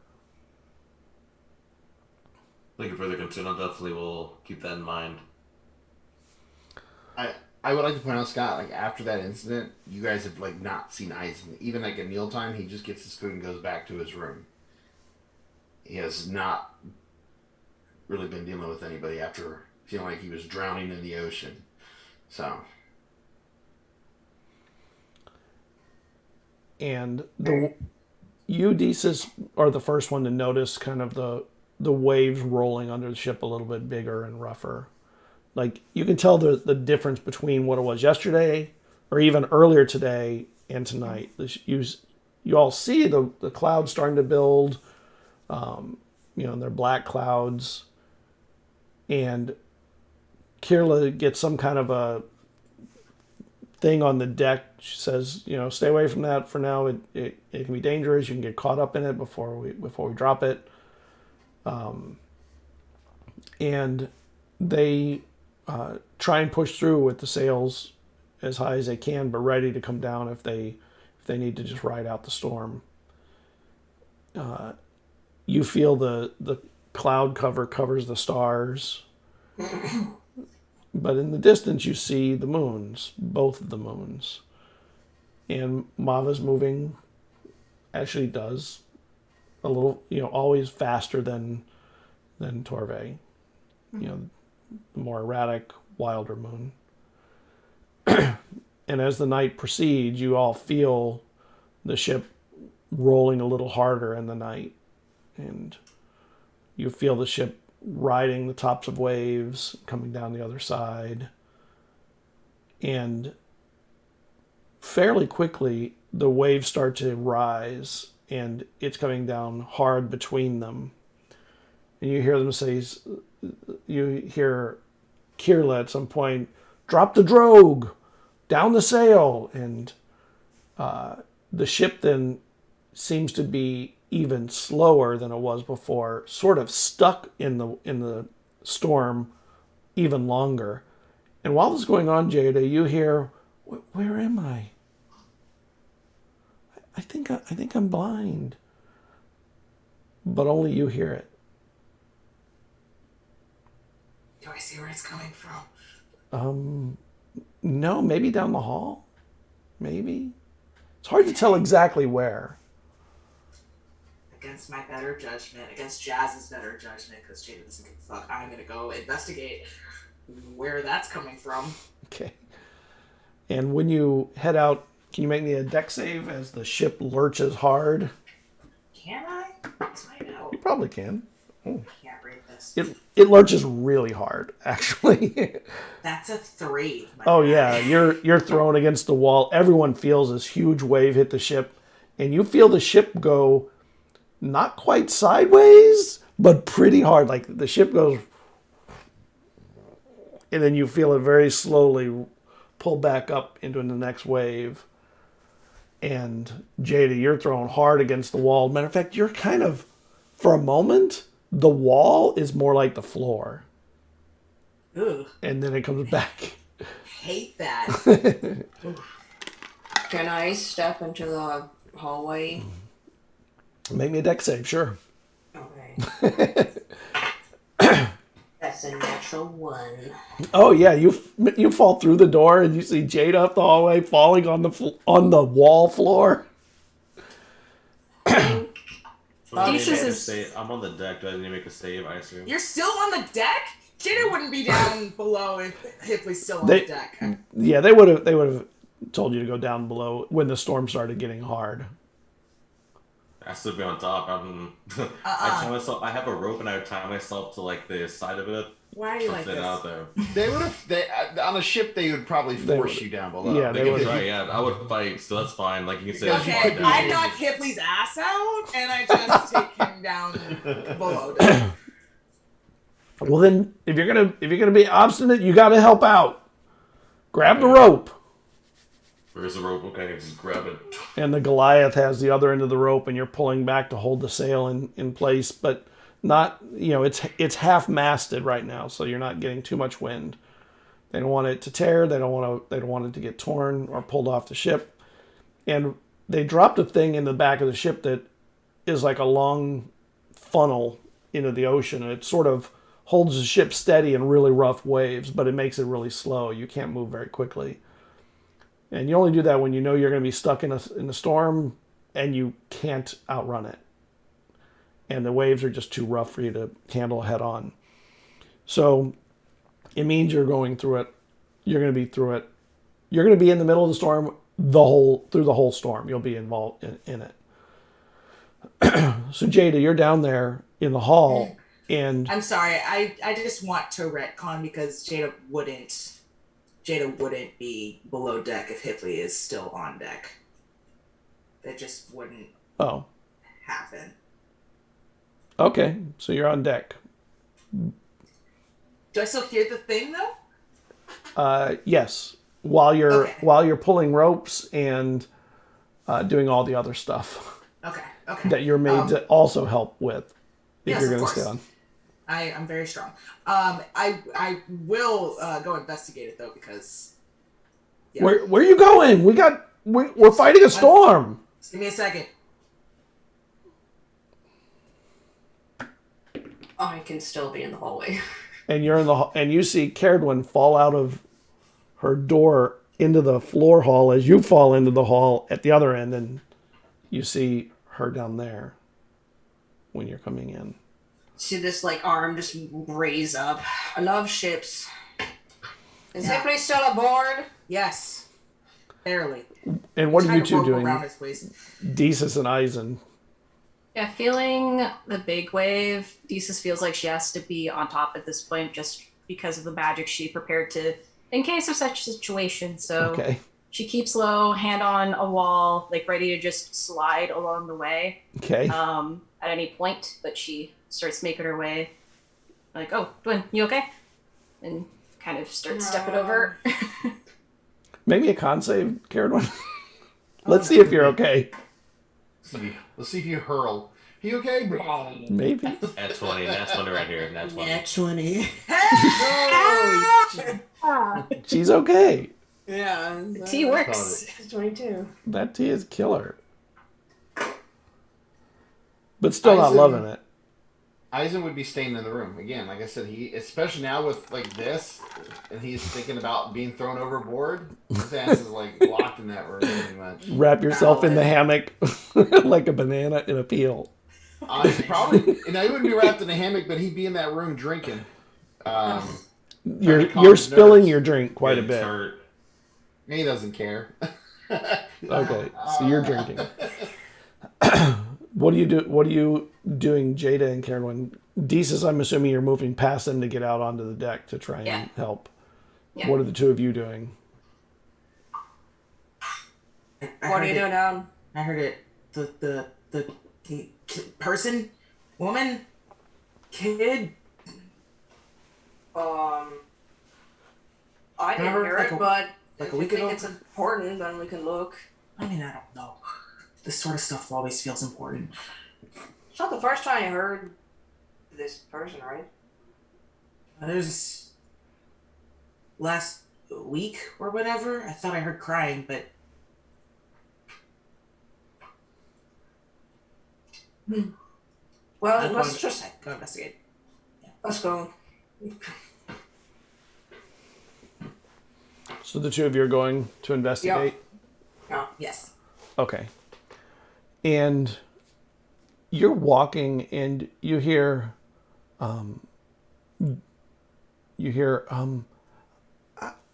where am I? I don't know where I'm at.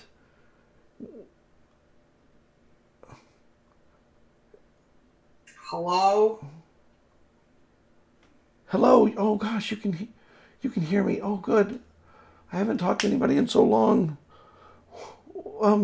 Where am I? Where are we? On a ship? In the ocean? On a ship. Where are you? What are you talking to? I don't know. I can't see anything. I think I've gone blind or something. I can't see. Can I cast see invisibility? If you want. Da, da, da, da, da, da. Where is that? Ah, I found it. Okay. Wah. And you cast, and you don't see anybody there. And you think maybe the voice is from behind you somewhere. Turn around. And there's really only two doors and the door to the deck back there. There's Eizen's door, your door, and the door to the deck. I look at my door first. Okay, and you open My the door. door. Yeah, the door to the room that you've been staying in or using. No. It would technically be Eizen's room. Yeah. Oh, yeah, it'd be Eizen's. You're right. It would be Eizen's. Because the other one was the other people. So it's Eizen's room. And you open the door and he's in there drinking. And he looks like green. Like just uncomfortable. Actually, he would look tired. Like he hasn't been sleeping. Okay. He looks dark eyes. Yes. Should you be doing that? And that's definitely not the voice. Of course. And Cerridwen's It's either behind this or I Jada, too. hurl. What? I'm not. I said it's either this or I start hurling from the boat rocking. It takes me back again. Feel like you're gonna hurl regardless, but okay. I'm looking around. Are you looking for something or? You seen a person? Make me an investigation check. Me? Both of you. Cerridwen and Jada. Would I do it as well since I'm in here? Are you looking around or are you just sitting I and mean, thinking? she just asked me like, "Have you seen a person here?" So I'm like looking around, like. There's not a lot of places a person can hide, but yeah, you Me can. too. 23. Ooh, Okay. we're so cool. Not me. I got a low one on that one. I guess because I'm just like. Okay. I mean, other than you. You open the boxes, like the chests that are under the hammocks, and the one you have all your stuff in. When you open it, one of the jars has a glow to it. Oh shit! Hello, Oh. can you What is that? can you help me? I don't know where I'm at, and I can't see anything, and I'm really scared. Oh no! What? Oh. The soul's activated? The soul's waking up? I didn't know they could do that. Do what? What is it doing? It's talking.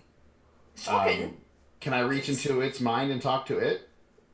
I don't know. Can you? You can Well, try I'm if saying- you want to try. I'm trying. That way I can help interact. What are with it. you going to try and say? What are you going to say? Can you hear me? Hello. Yeah.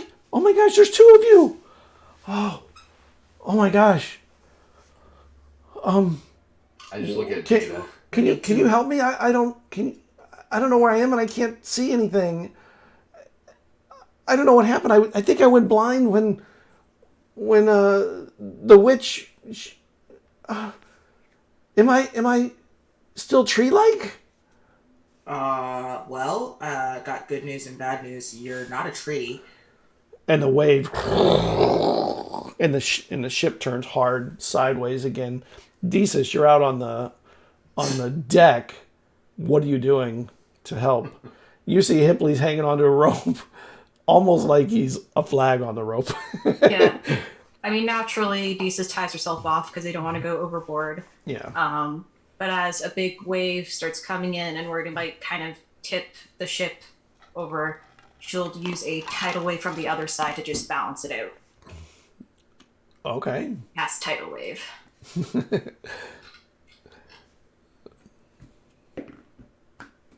And the wave, and the ship stays dead center between these two waves. And it goes really high, though. And you know it has to come down. Yeah. And inside the cabin, everything kind of feels for a moment like a roller coaster ride. You've never been on one, but that feeling, that stomach, like, movement. And then suddenly it's nice and calm. Do you think... Can you check my eyes and make sure that I'm... Like, I don't know whether I'm blind or if... I don't know what happened. That's the bad news. You don't have eyes. What? You're in a jar. That's the truth. I don't understand what that means. Eizen's voice. You can. Too. Okay, cool. Did I know you were telepathic? I don't know if you knew or not. I think I was not present for that. No, He did a group You think you did it telepathic once? with the... Oh yeah, okay. Oh, yeah. Great. I remember You did. now. I remember. Thank you. Okay. Thank you. So I was about to freak out. And suddenly, your stomach lurches again. Cerridwen, can I get a con save from you? And Eizen, you too. What? You're The alcohol going to should be roll. helping if I've only had like a drink or two. Point in that direction. That's pretty good. 4, nice. That's pretty good. It was a natural 15, and con is +6, so. The ship, you feel, is suddenly coming down, like, so far. And Cerridwen can't hold that in, and it's just not good in this room. She just bails for the back window. Eizen has a bucket ready, and like you just run right past the bucket. Boom. There's All right. there's no window to this room. But yeah, I have a bucket ready. You take the bucket. Green. And she's just like. And you were doing so good. 2 weeks in, nothing. And then tonight. And then suddenly the ship comes down so hard. Oh. And you feel water roll through the cabins. And then roll out of the cabins. I've been through one shipwreck, and she. Great. It rolls out, though. We table this, maybe for now. And then, Jada, you and Eizen, you start hearing crying. It's okay. Just like terrified crying. And find a but way. externally you feel just the lurching of the ship as it's fighting this storm. And Cerridwen saying, table it. No, I can't do that. Okay, well, I'm useless here, so I'm gonna go upstairs. You're good. If I connected us telepathically with this thing, would Cerridwen be able to hear it? Because remember, I have that ability where I can connect everybody. Yeah. You think so? I think I might be able to connect you in if you want to be a part of the conversation. If you don't, it's fine. Oh, she sits back down. I'm gonna go upstairs.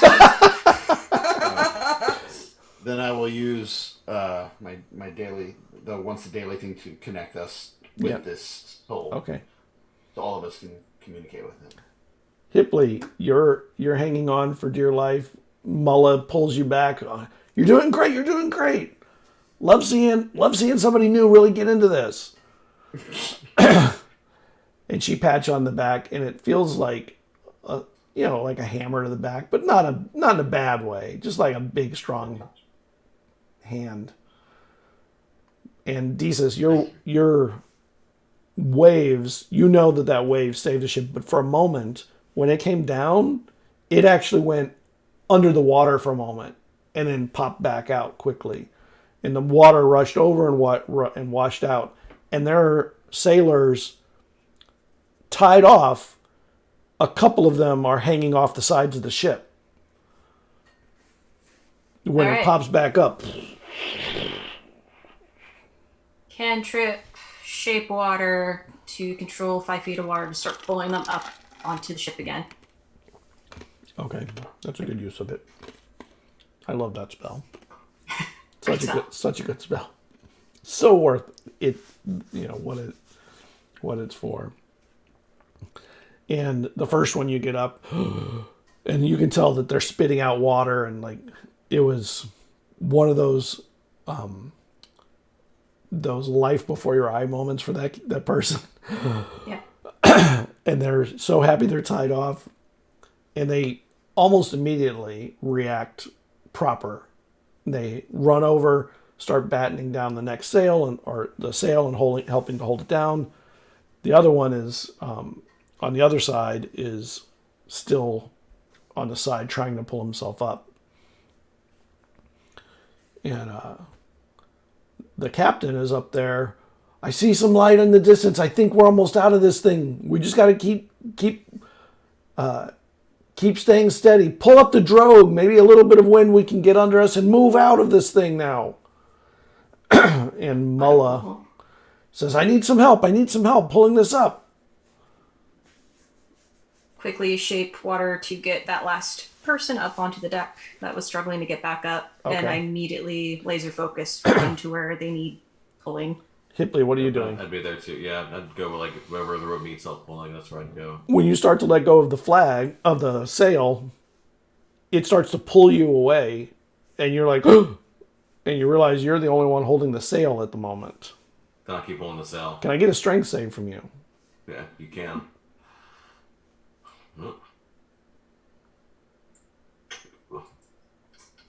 Come on, Warlock. The 4. Okay. Solid. So your feet get lifted and you are waving in the wind, literally like a flag, tied off to the rope. I'm still holding on to that. I'm still holding on to it. Yeah, and you're tied off. The rope's not going to break unless you break. Kind of wrap the rope around and kind of just make sure like I never lose grip of that rope. So we see the sail go loose. You see one corner of the sail go loose, and Mulla I'm jumps to action back to the sail. No, I'm going to cast fly and just kind of use like the wings against it to kind of keep blowing myself back. Oh. And so I'll use fly to blow myself back and keep Good idea. Okay. That, so. And you cast, and suddenly you're pulling you're flying. You're able to use the wind to your advantage that's around you. So you're able to fly back. And Mulla takes a moment, pulls on the rope to pull you back a little bit. That was a good trick. Hold on to this. Make sure this stays here. Can you hold it? Yeah. Yes, I'll do my best. I got it. And she wraps one of the ropes around the mast. Help me with this, Jesus. Yeah. And another person comes over, and you start pulling this thing up, and it is so heavy. It's funnel full of water. You have to pull in. Can you make me a strength check, please? Okay. You have strength. Guidance. Don't be as bad as the 4. You got this. Okay.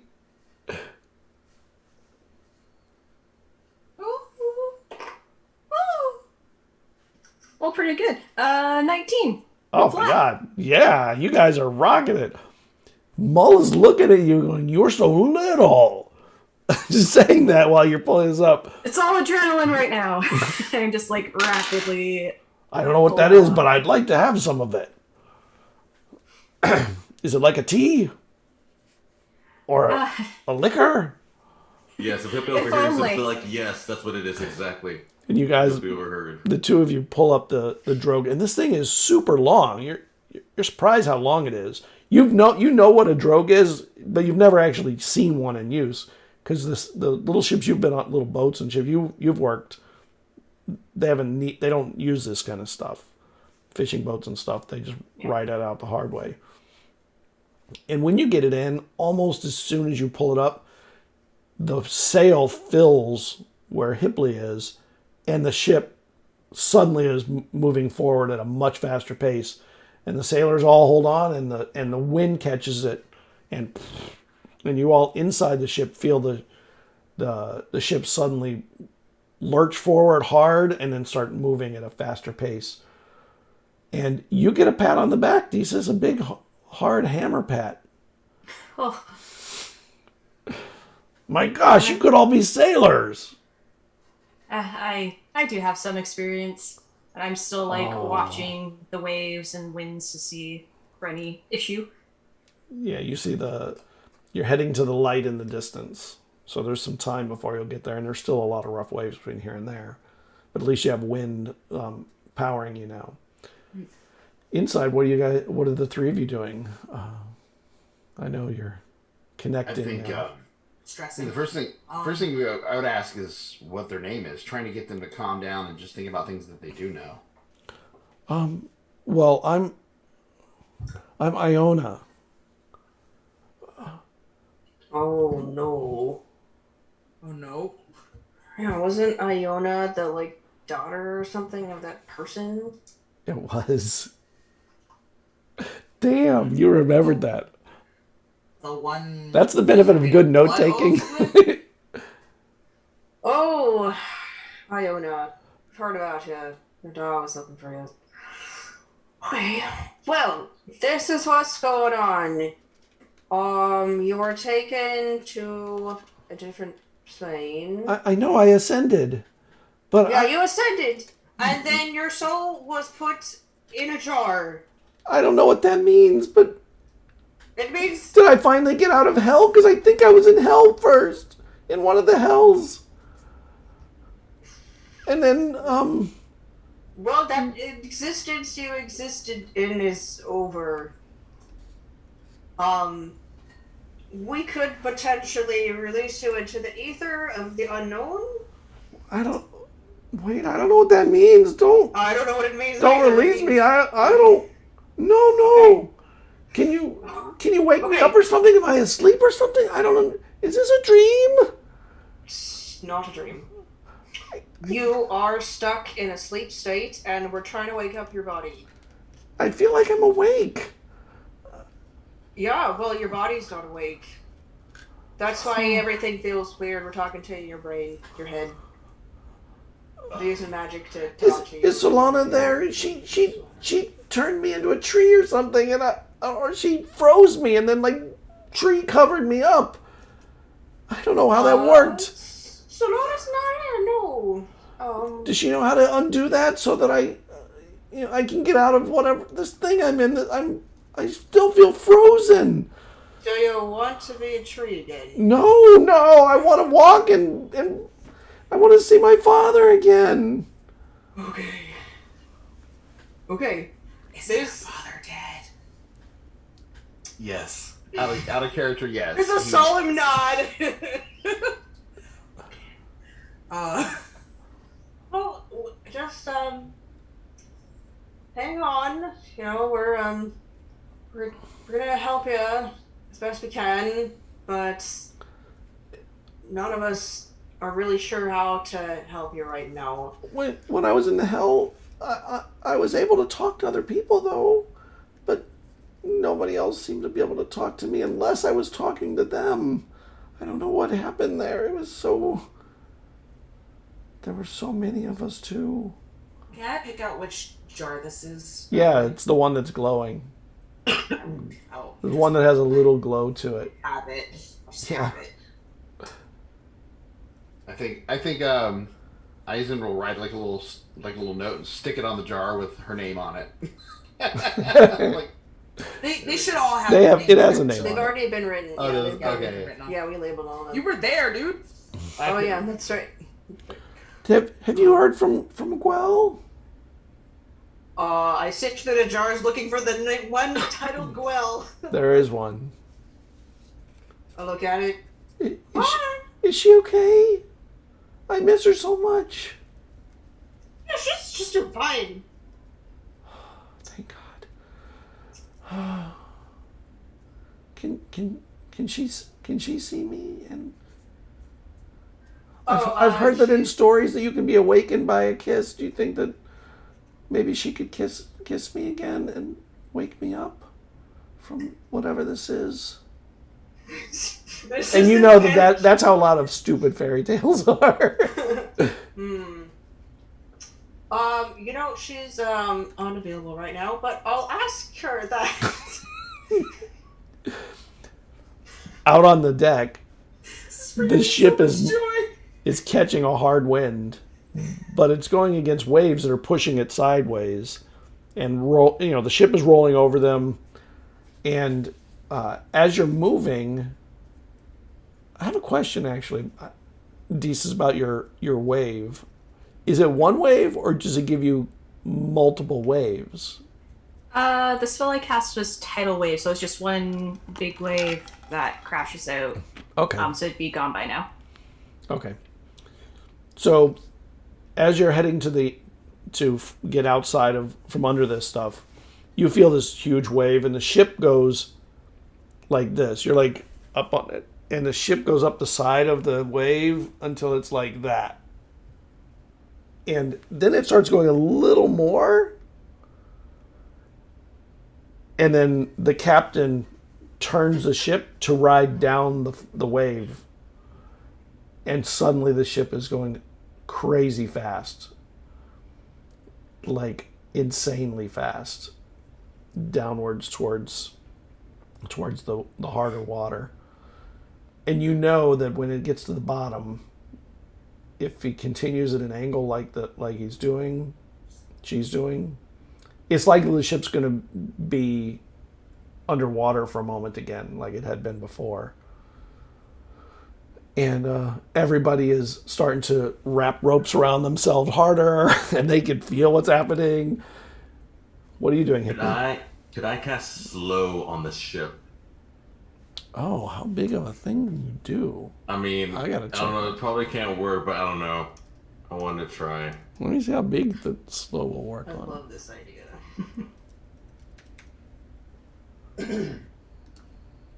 Maybe the ship's like a mimic, like a giant mimic. Oh my gosh, this is Right, a mimic, and then therefore slow would work on it because it's one creature. I don't know. I'm pretty sure it's a creature. I don't know if The it ship is. is a creature to me, okay? I think the ship's alive to me. I Hey, it's mean, living. we name them. Yeah. I mean, it works on creatures. Mm-hmm. It probably won't work. He's still gonna try it. It probably won't work, but it's all he's got.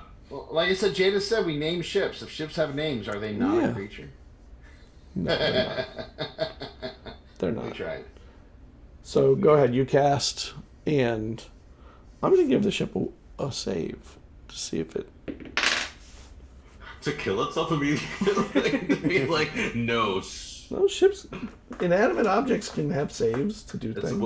what did it roll? It's a 16 wisdom save. It rolled a 5.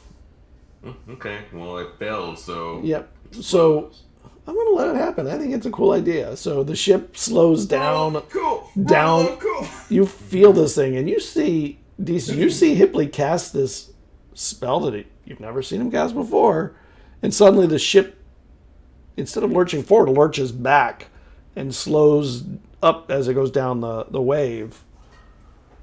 And when I cast, you see me kind of going slowly as I'm casting. Like I'm going in slow motion as well, doing like the right hand motions and kind of doing the draw molasses onto like the deck of the ship, and then it just falls in slow motion in the air as it hits it. And when it gets to the bottom, it kind of rolls down and up, and the wave crashes under the side, and then it continues going forward. And the rest of the wave is rough till you get out of the storm, but there's nothing else as dramatic or drastic as that. And Mulla is just hugging all of you, like big, uncomfortable, crushing hugs. Jada's so glad they're not out here. I can't breathe. Thanks. It's good. You don't need to breathe for a moment. My gosh, Hipley. I think you got a sailor's soul. Thanks. Appreciate it. I'm gonna ask the captain if we can maybe have a good meal after this, all of us. Like I'm sure some people have very empty stomachs. inside. What are the three of you doing with Iona? Brought out my jar too, like it's one of the jars of souls. So I'm just like, Beautiful. here we go. Flawless. I Perfect. want a skull. Yeah, we should all just have skull cups now. Crystal skull cups. I do have a D&D cup though. Hey. Oh no, it says +5 something. Right. Nice. That's cool. That's a cool bug. Yeah. Anyway, sorry. I- That was an aside. I'm not talking. I should not handle this. Yeah, like Dwayne just kind of like side eyes them, like. Well, I'm just connecting. I'm just like the, connection. where did the other one go? They're still here. Oh. Jada, say hi. I can feel how close you are. I've heard you for a while now, but I was never able to like make a conversation happen. Oh, I'm sorry. Hi, I'm Jada. Nice to meet you. Nice to meet you. This voice is Cerridwen. Hi, Cerridwen. And I'm Eizen. Eizen. I'm my own. I said, when do you think that we're gonna? Are we in person? Like, am I right in front of you? Like, Sort of? am I in a? You said I'm in a jar. Do you mean like a bed? You have no physical form right now. I don't know what that means. What does that mean? I'm like talking to you. You have no body. I have Gwell. Well, she's just like. Yeah, I think there's a moment where we're both like. it's actually the first time where Eizen and Dwayne actually have like. Or like in sync or something. Okay. You bond over sarcastic eye rolls. All yours, Dwayne. Okay. Well, you are. Do you know what? What a soul is? Yes, I have a soul. Yeah. I'm assuming. I mean, I went to the house. Did they keep my soul? Well, your soul, usually lives in like a house or a body, right? Yeah, it's. Yeah. Okay. So part of you. Right now, your house is a magic jar, so that's why you can't see anything. Oh, I don't understand what's happening. And she just starts bawling so loud. Oh, Listen. now she's screaming in my head. Okay, shh. Listen, we all hear that. We all hear Listen, that. I tell her, calm down. Listen, I am new to this group, but the things that I've learned about them, if anybody can find a way to help you, it's these people. So it may take some time, but they're working on stuff. Maybe they can find a way to help you. But this isn't going to help you at all. Freaking yourself out, it's not going to help. I've been freaked out for a long time. I imagine. Iona, Yeah. I have a question. Yeah, Jada. Was it you heard me, right? Yeah, I was trying For to a reach long out time? to you for a long time, and I couldn't hear get the Stellana too? voice. Not in a long time. Not since she I froze your body, guess. right? Yeah. And I didn't want to talk to her, so I didn't talk to her. I was afraid of her. After her freezing me like she did. Why did she freeze me? She's trying to save you. She couldn't say that any other way.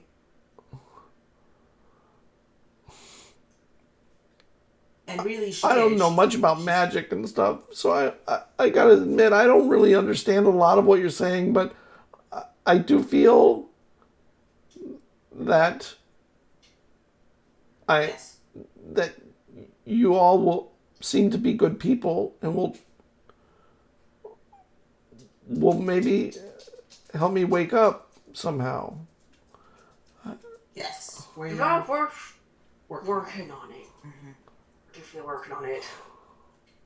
Okay. But no plans. Really not some plant thing.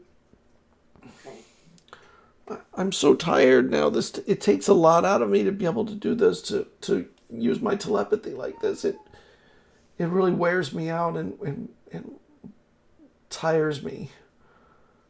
I don't think I can hold this connection very long before I'm gonna just fall back into the black. Okay. We'll rest. Yeah, we'll be here when you. We'll come back and talk some more. Mhm. At least we do. And if you need to, I can speak telepathically as well. So if you need to reach out, I mean, I can always try to reach out to you and see if it helps you reserve your energy. I mean, I've always been really good at only, like, I could only speak generally with people that I felt close to in some way.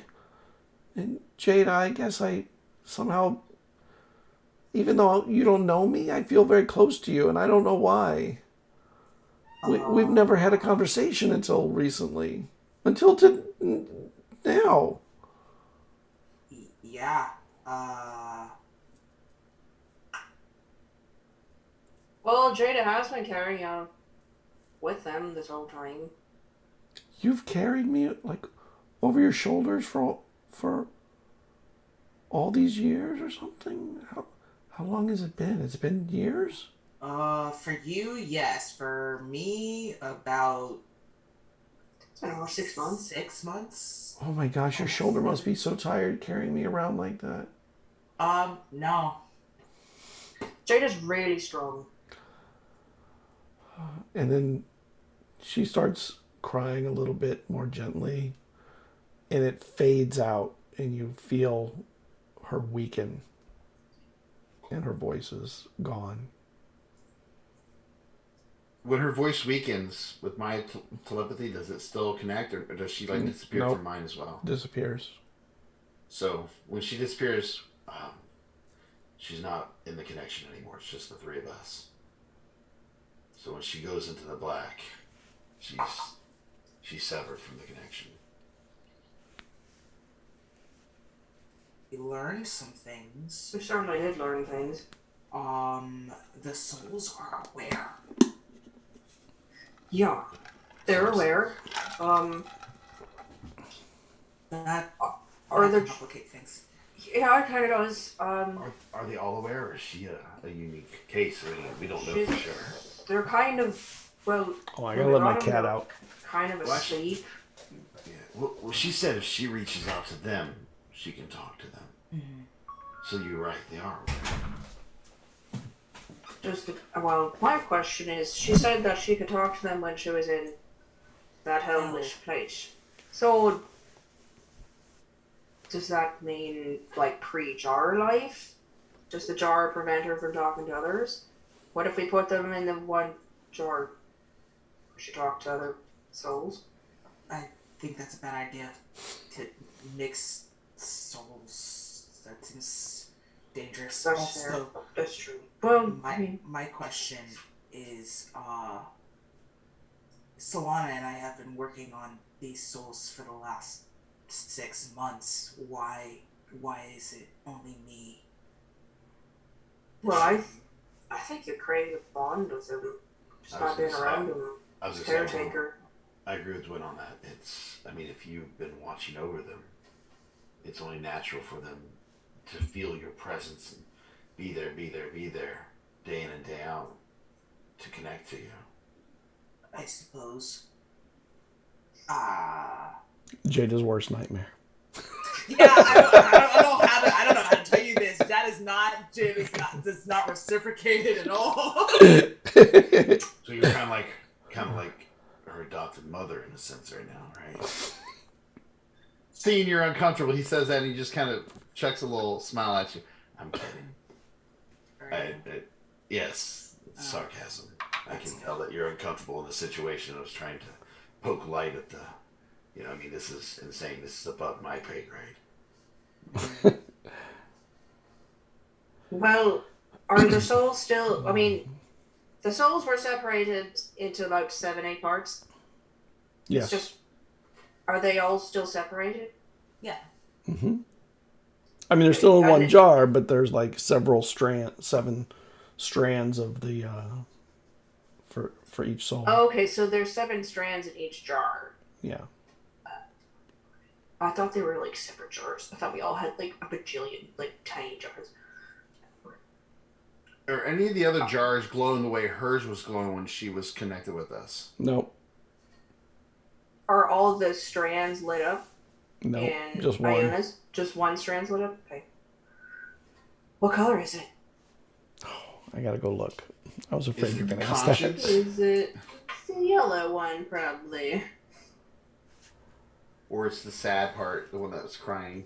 I don't know. I just think of that one movie with like the different parts of you on the inside. Inside Out. Inside Out, yeah. You got like Yeah. the sad and happy. It would mess me up. That movie messed me up too. It was a good movie. That was, I've that cried. was an amazing movie. It was one of the 3 movies that made me cry. Only 3? I have a lot of movies that make me cry. I'm really good at not crying. I'm very impressed. What are the I others? cry. I cry at everything. I cried at everything. The Bridge to Terabithia. Yeah. Oh my God, that movie was classic. That brutal. like that little Oh. boy, like I related to him, and I was just. And it was so unexpected. Oh, I read Yeah. the book first, and then I watched the I movie, didn't so know. yeah. I didn't know, First and I 5 brought my minutes of that. daughters to see it. No! I had no idea. Oh my God, that was a really rough night. Like really rough. Ugly crying. Oh my God, my oldest one was, So one of those. You make a really bad mistake, and you have to, and then it leads to answering questions you never thought you were gonna have to answer. oh no! About, oh my God, that movie, it is emblazoned in my mind. I mean, it's a great movie, don't get me wrong. It was not, course. it was a couple years above where her age. This is nowhere near as the Bridge of Terabithia, but the first few minutes of Up with no words, Of just course. music alone. Oh my God, Yeah, I cried. very I was like, tender. oh, Very tender. Yeah. so good. Anyways, What was the third one? It was Les Mis, actually. It was when Jean Valjean was singing about being forgiven by the priest and being given the silver. And Jean Valjean has, I love Hugh Jackman for his acting. I think he just delivers things really well. And music just reaches me. And then I love Jean Valjean as like a person, and so it just was like, okay, you got me. You got me huge. Valid. Okay. I found all the colors. Now I can drop it in. Let you know. so It was how do you want to handle the. this? Do you want to leave it in here? Do you want to keep her with you in case she reaches out to you again? I mean, I can keep an eye on it to see it glow. I mean, if you don't want to Oh, be no, the first it's fine. responder. Yeah, it was the yellow strand. Nice. No, I will. I think I'll just keep her on me. From now on, if that's. It's your Right. stuff. Right. How's your progress on the? I had put it on hold for a while there because Solana was on sabbatical. I had been leaning towards releasing them, but I can't do that now. Yeah. What if, Okay, obviously she doesn't understand, but what if any of the other ones start talking, we give them choices, or if she can reach them, maybe she can relate to them what the situation is, and then we can find out if any of them want to be released. Some may choose. Yeah, some might want to be released, but we already know Iona doesn't want to be. So maybe if I She help, wants to see her dad, right? her dad's dead. And her girlfriend, Gwell. Her Dad's dead. Well, girlfriend, I think, is another soul. It's that sharp. Ooh, that's. She's just gonna, yeah, it's fine. I don't think she's going to take any of that well. We told her already too well. Outside Desus, as you and Hipley are outside, and you are coming out of the storm, and you get out from under the clouds, and it is suddenly very calm, and you're like, oh, thank goodness. Make me a perception check, Desus. Gladly. Let's use this die.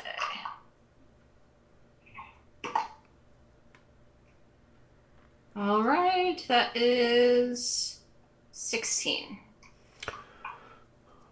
Off to the port side, you see an island not too far.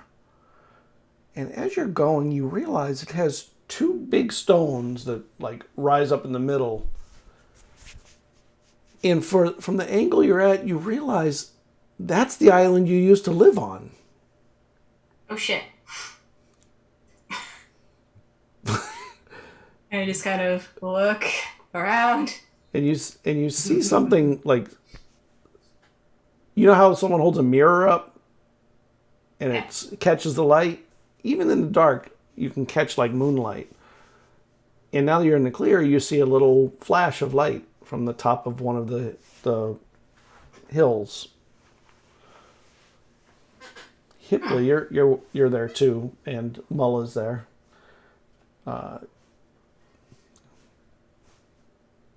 So Jesus, you something surprise you?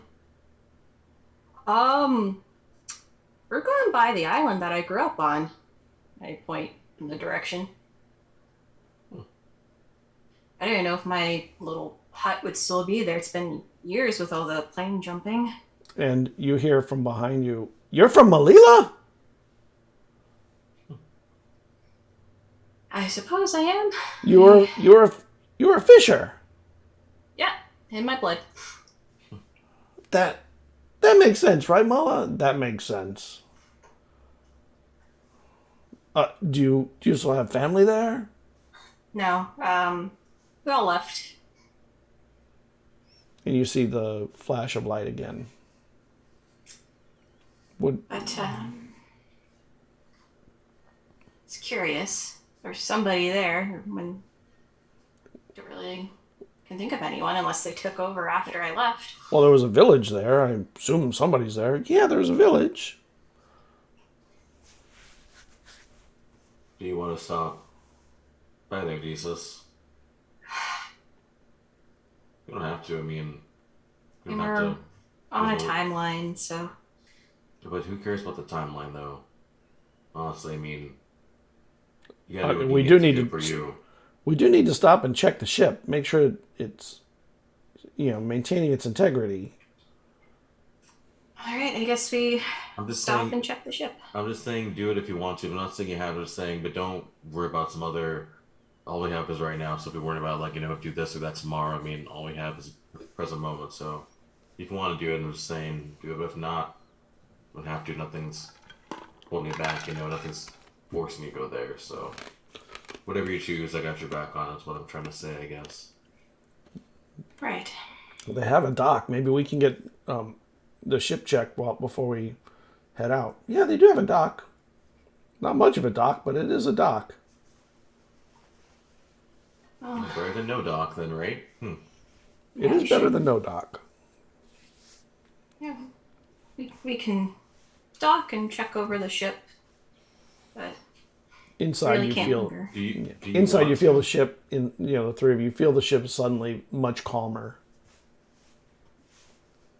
Because I'll ask, is there anywhere else we can dock? I mean, do we have to do it right here? I mean, could we go a little bit farther than dock? Well, there's nothing Just else have to- between here and Wythe, and we're a good almost a week out, and I would hate to sink midway. I think that would be a poor way to go. What I mean I thought for like people on the boats, it's like the way you'd want to go. I assumed. Well, nobody wants to go anyway.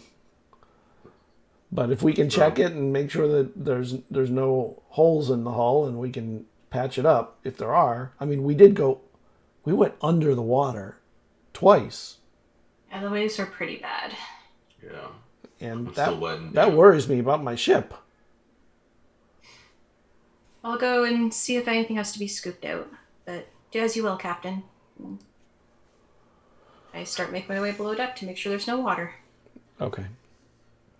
Well, as you're going down below deck, you hear, as you head into the hallway, you hear Eizen, Jada, and Cerridwen talking to each other. And kind of, I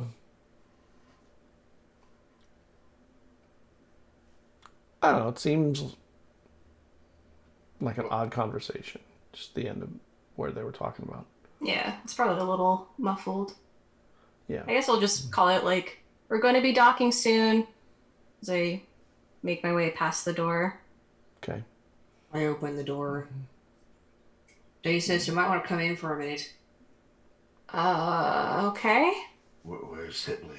Maybe he should be present so we can get him ready. He's still up on deck. I'll go get Hipley down here. That way we can Good get luck. him up to speed.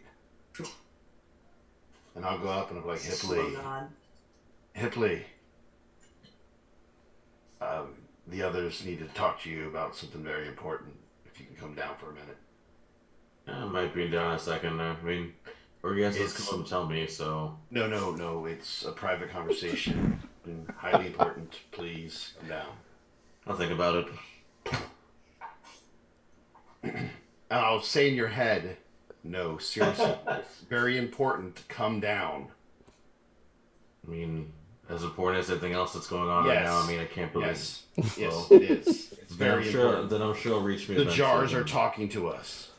Okay. In obstinate levels, I'm not sure whether Morkant or Hipley has the highest obstinance. The others would like you to Opposites come level. down. Your friends would like you to come down to be a part of this conversation. The people that love you and care for you. This is all in your head. Okay. I'm talking out loud.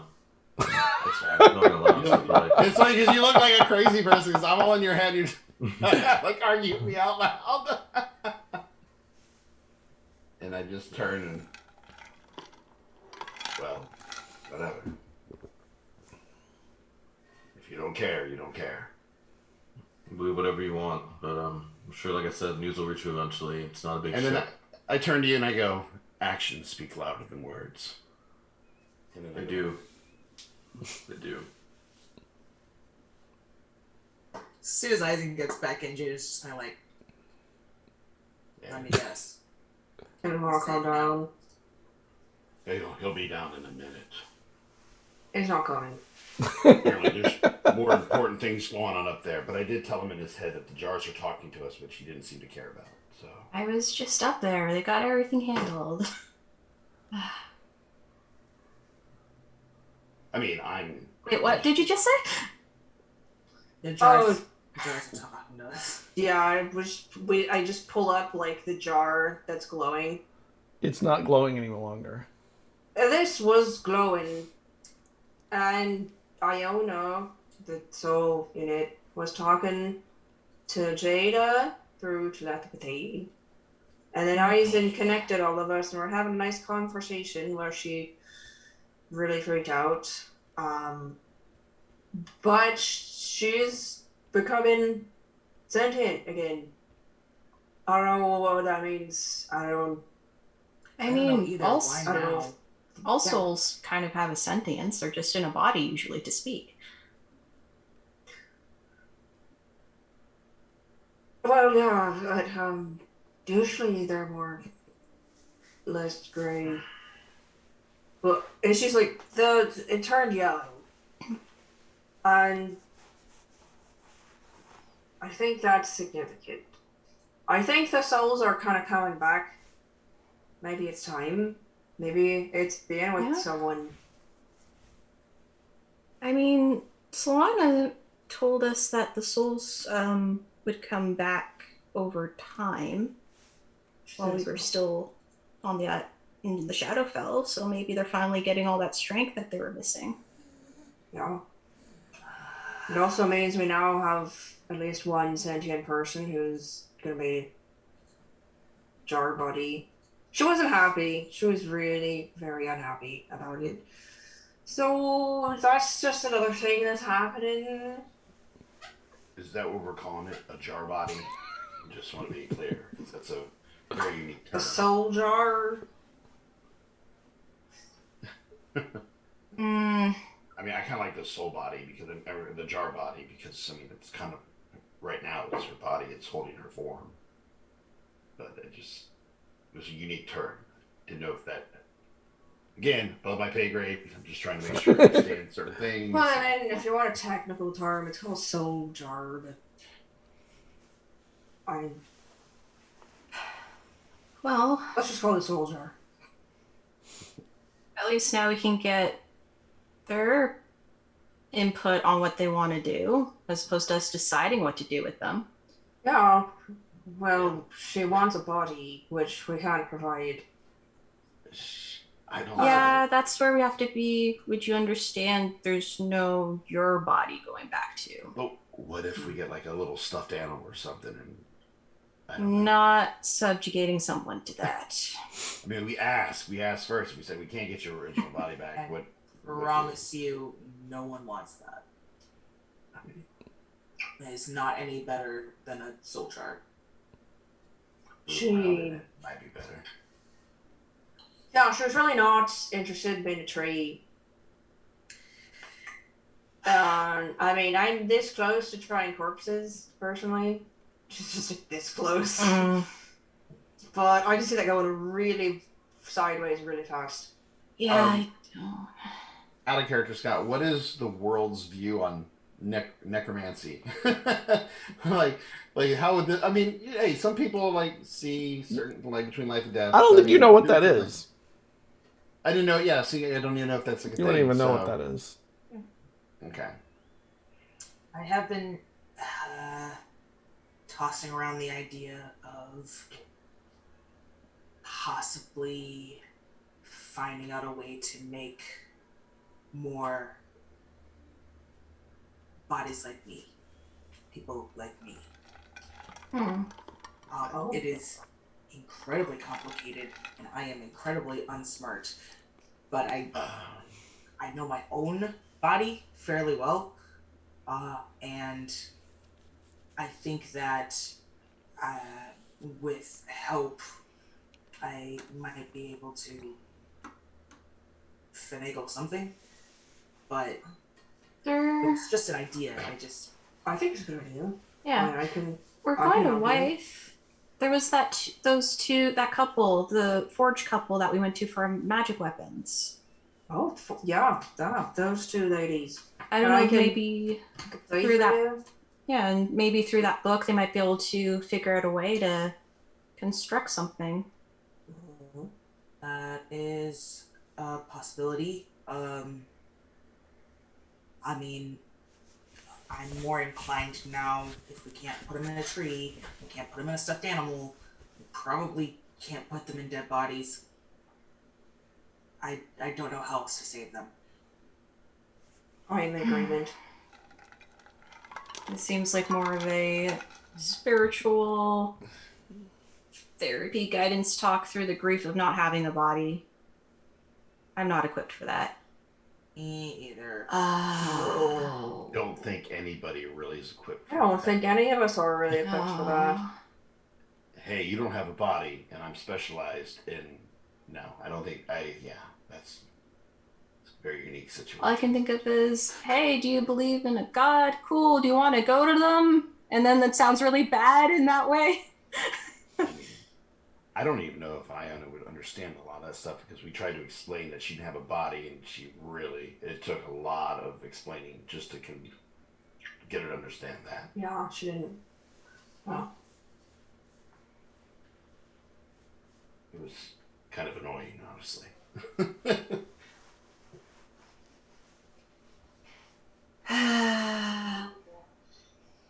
Well, another thing to throw into the mess that we are in. yeah. Alright. But Oh, we know. this Nyos person, right? He's the one who has ties to the Shadowfell. I mean, if we beat him, is there a way that maybe we could use that to free the people that were trapped in there, their actual physical forms? I don't know if their physical forms were preserved. It depends. We did undo one, but it went pretty horrifically. Yeah. Didn't that person get out, though, in the end? Yeah, technically. I think we got them out in time. No idea how they're doing. And you feel the ship come to a stop. And all of you just kind of see Deezus catch her breath. Wife? What's that So- about? Nope, not wife. My home. And I leave the room. Guess she's not happy to be home. I think. Never mind. I mean, I can step out if you guys need to have a talk. No, it's not you. No, it's not you.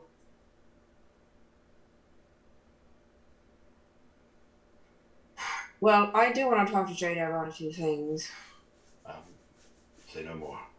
And I start to walk in, I go out, and I grab my stuff to get off the boat, and then I leave the room. Okay. Do you have an idea what's going on with Hitley? This is just as well. It's pretty similar to his previous grading pattern. Now that I think about it, but I don't know why he doesn't want to come below deck. I don't know if I ask him, he won't tell me. I don't know. Alright. And I highly doubt it.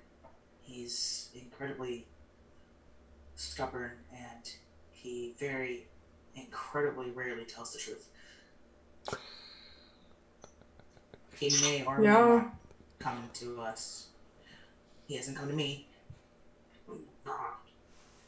He's the only one that I have to. She's just like, okay. When you get out to onto the deck, you see I'm Hipley. not done talking to her. Excuse me. Sorry. Jada. Sorry. Total. The other thing I wanted to talk to you about was she kind of, you see her hands kind of twist together and untwist.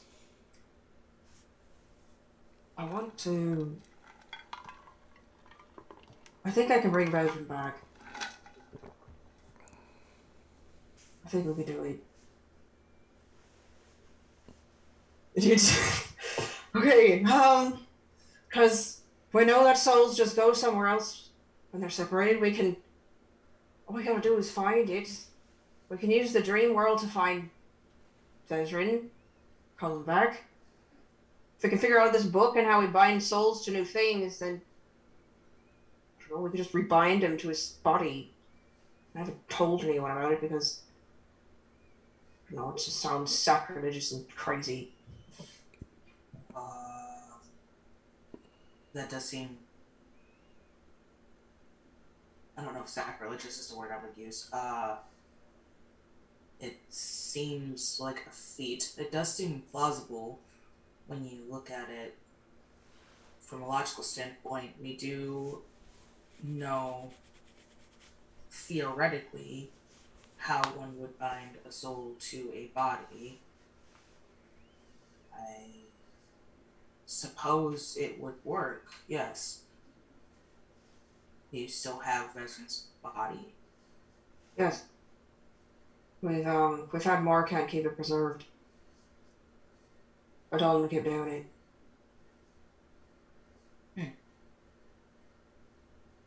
Okay. This is what you want? Yeah. Okay. Okay. I suppose you should go on deck then. I suppose, yes. And then she pauses before going out the door. Thanks.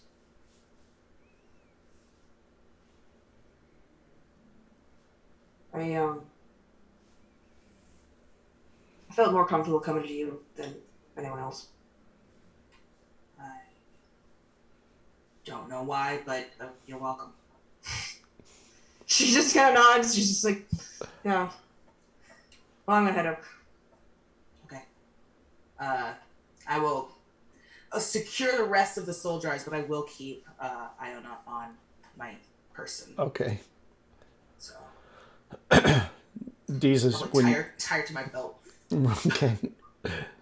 Deez is you go down below, and there is water down there, but you don't see any holes or anything like that.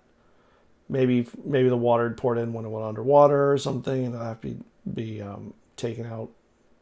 But you're not really sure. You'll do a full inspection when you get there. Yeah. How deep is it? The hold? Yeah, for the water that's setting in. A foot and a half. Cool. I kneel down, put my face right into it, and just scream into the water. Okay. So valid. Yes.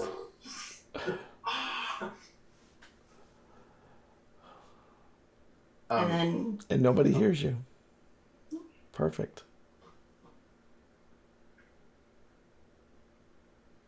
I'd like to, once I stepped out, to head up and try to catch Hipley, just for a moment. Yep, you head out. You see Hipley up on the deck talking to Mullah as the ship is is actually tying off to a post of what is now no longer a dock. But you see there's a line of posts heading up to a shore, but there's no planks along it. And there's some of the posts are bent out and all of that.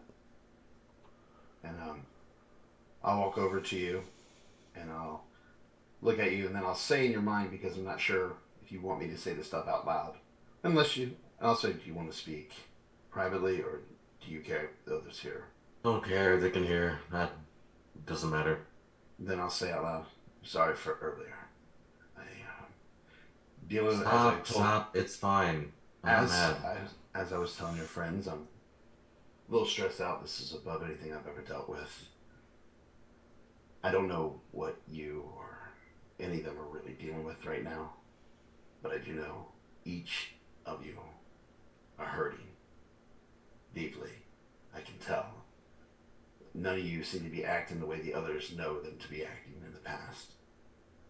And I think your friends really need you as much as you need them, whether you realize this or not, or I don't even know if you're caring, or I don't know what your thing is, and I don't need to know. It's not for me to know. But take it from someone who has no one. Don't turn from those who care for you when they need you, even if it's something as silly as a private conversation.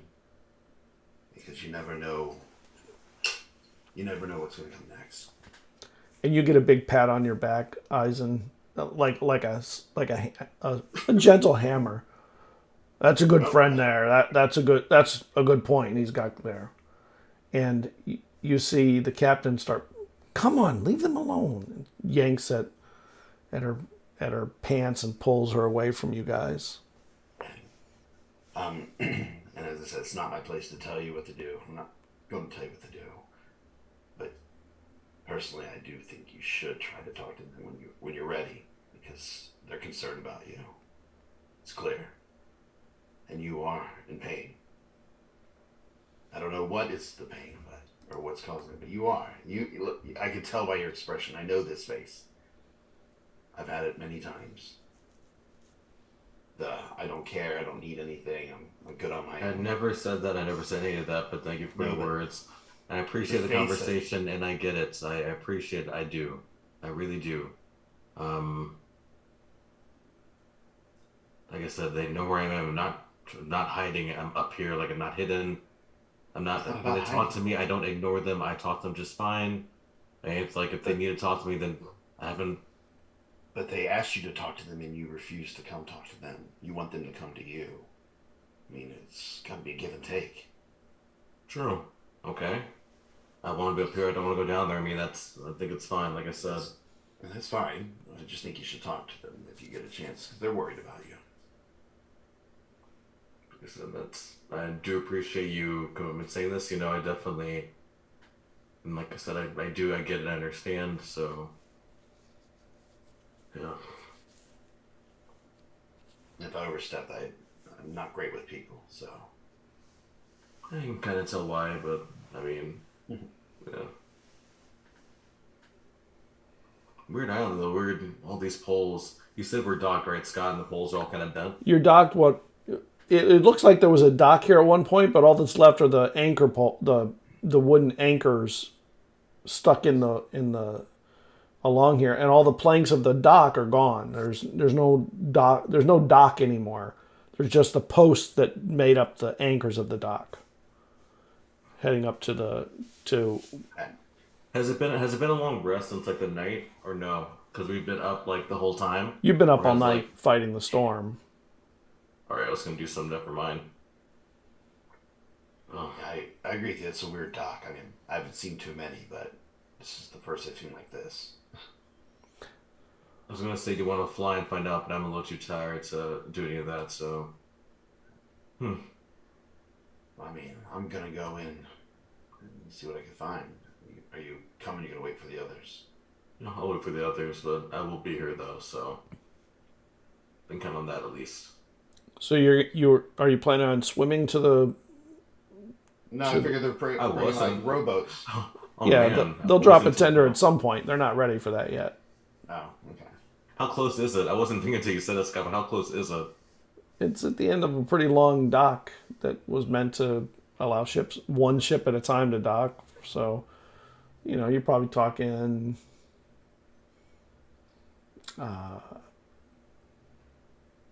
100 meters.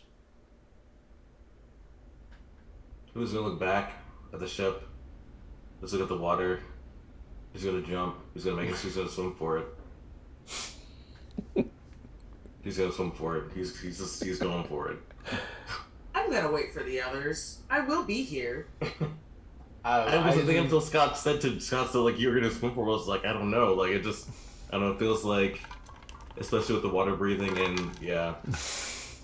I think Sure, Eizen water breathing. looks back and tells them, let our friends let his friends know that we're heading in. I don't want him to go by himself. Were you saying that too? To the captain, and then I'll jump in to follow after him. Okay. Just so he's not on his own. I mean, Yeah. What are you guys doing inside? Suddenly, I feel weirdly disappointed in both of our guys. I don't know. well, I don't want him to go by himself. Like, what if something grabs him underneath the water and drags him away? Like now he's not on his own. My danger meter is going off. I was just going on deck to look at what's happening. Yeah, I was heading on. I was like a step behind her, so. I don't see him. And you don't see Desus either. Where did you go? It's not a big ship. And then you see two of them swimming in the water, swimming to shore. Yeah, we're just this. I think you guys see me look back once, and I kind of go, and I keep swimming. I don't know. I'll tell you. I don't think it'd be too long before I come up. Or Okay. You come up and you see them staring out, dumbfounded. Oh, what's Cerridwen and happening? Jada. I just point. at this point. You both just point. All right.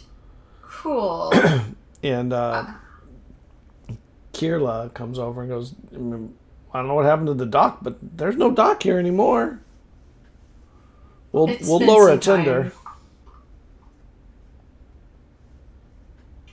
Well, I don't boat. What does that mean? Oh, a small boat, a rowboat. Oh, wait for the boat. Yeah, I can just get in the boat. Or I can do this, and I just find a clear space, and I wild shape into a giant vulture. Okay. Okay. I'll hitch a ride. Okay. And you fly over, and Eizen and Hipley, you see a giant vulture fly over you while you're swimming and land on the shore, and it's carrying two people. Just two of us are just shaking our heads. It's almost like Little Claw's like, I think Eizen throws out at you and go, so why did we do this? Exercise is always a good way to stay healthy. So All right, so that's our story with them. All right? We've been on the ship and we wanted good exercise because they're definitely not looking happy right now. yeah, that's gonna All right, exercise. if that's the story, I'm with you on it. We decided to get a good exercise in. That's so full of shit. Not so bad, Eizen. Not so bad. You catch on. you land on the Actually, where do you want to go? Yeah, I do land by the shore in like visible line of the two men who decide to swim, and I let Dwen and Jada drop off me. I like the idea of them getting there before we do.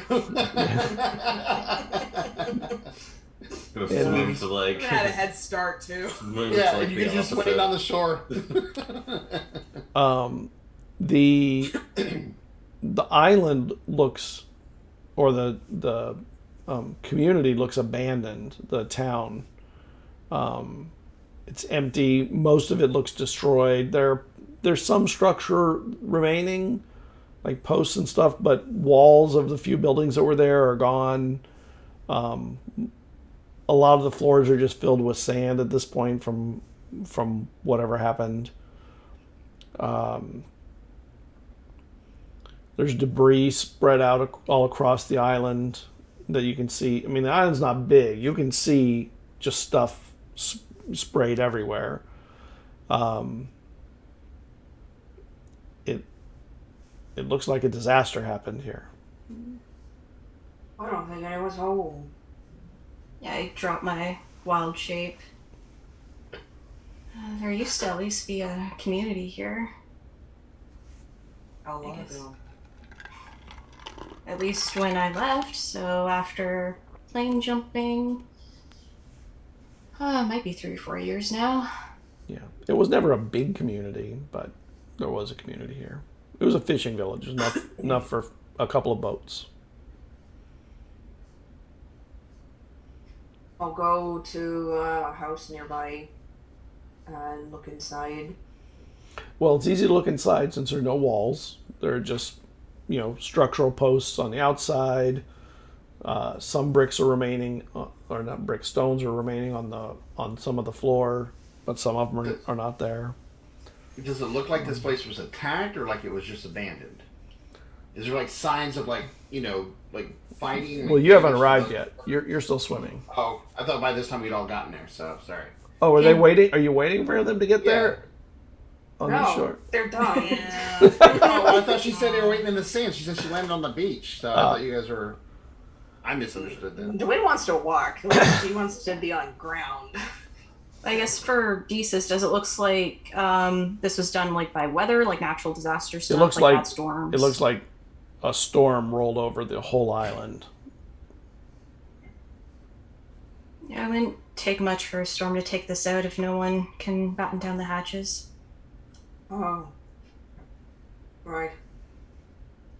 Well, that's I would have unfortunate. waited on the beach, by the way. Yeah, but you don't see the remnants of boats. You see the remnants of the few buildings there were and that kind of stuff. Well, I think they got out. There's no boats. Yeah, there used to be fishing vessels at least, so if there's none here, then they must have taken them elsewhere. Especially if the fish ever went disappeared. Mm-hmm. And I just almost instinctually walk in the direction of my home.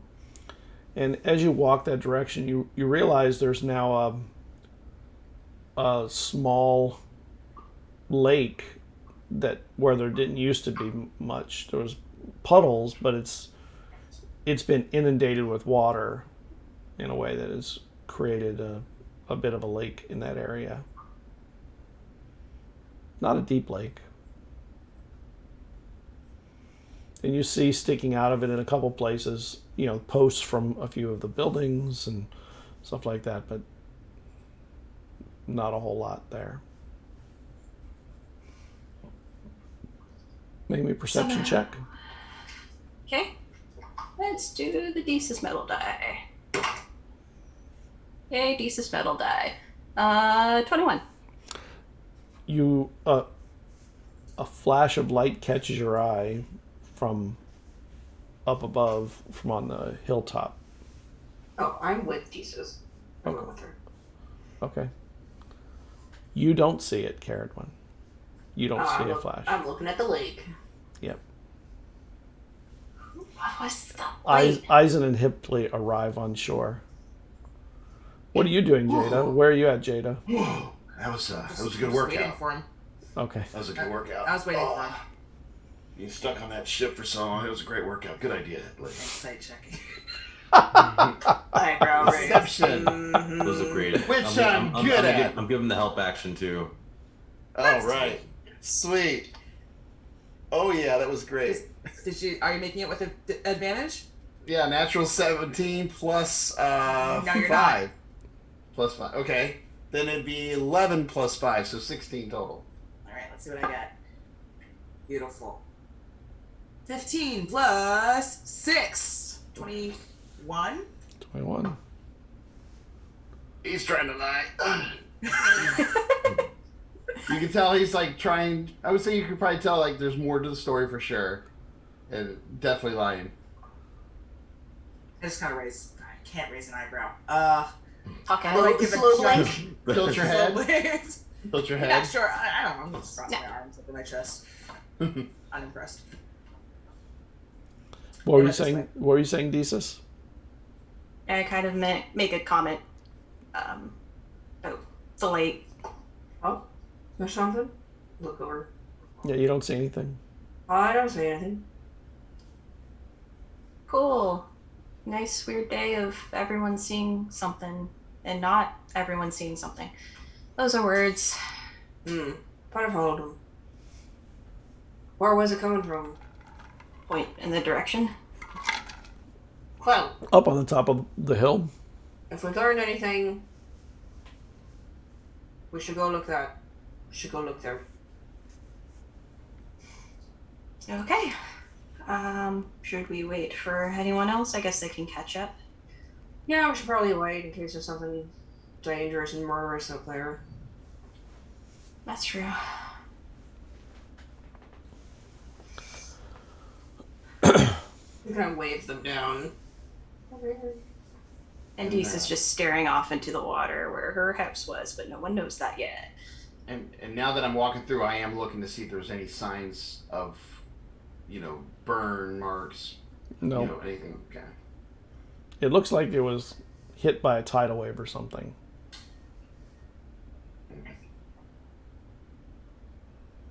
And you catch up with them.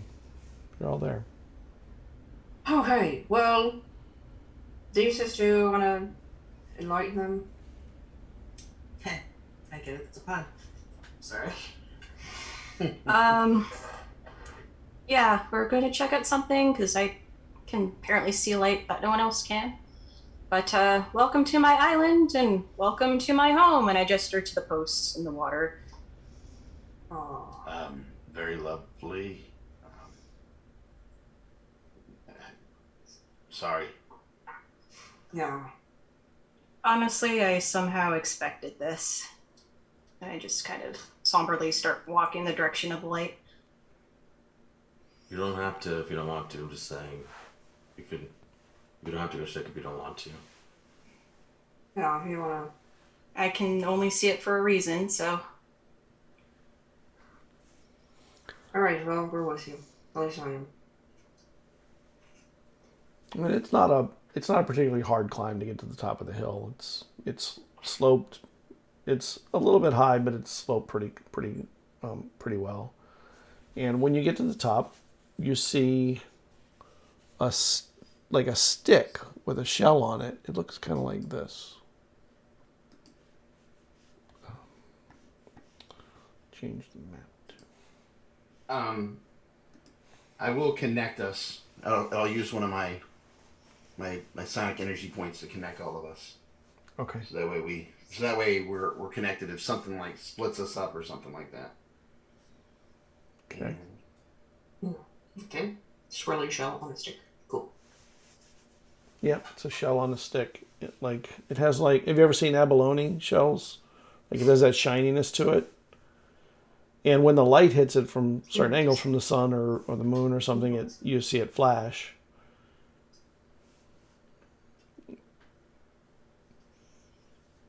But you, Deesa, see it flash fairly bright. Is it like her other shell?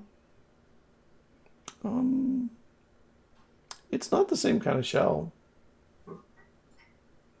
I I go up to it. And there's a blue ribbon wrapped around the back, holding it on the staff, that it seems to be made out of some kind of a silky plant material of some kind.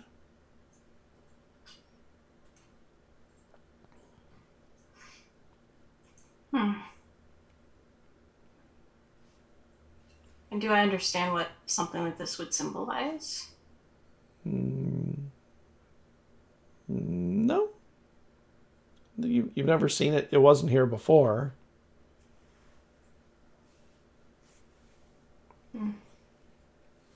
Maybe an intelligence check.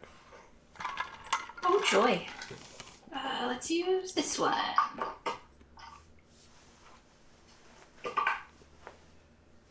Okay, I'm rolling well tonight. That's 17 plus... You said check? Yep. Okay, plus 2, so 19. The material, you actually do recognize it from when you met the Nereids in the water. It's material like what they were wearing.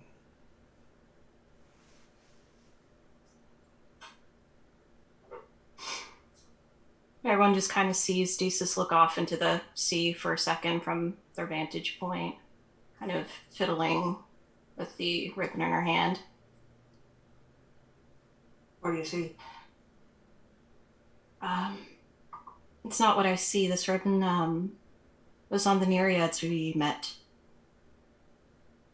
Do you think someone came up here and put this stick up here? They might have put this here for remembrance. I don't know.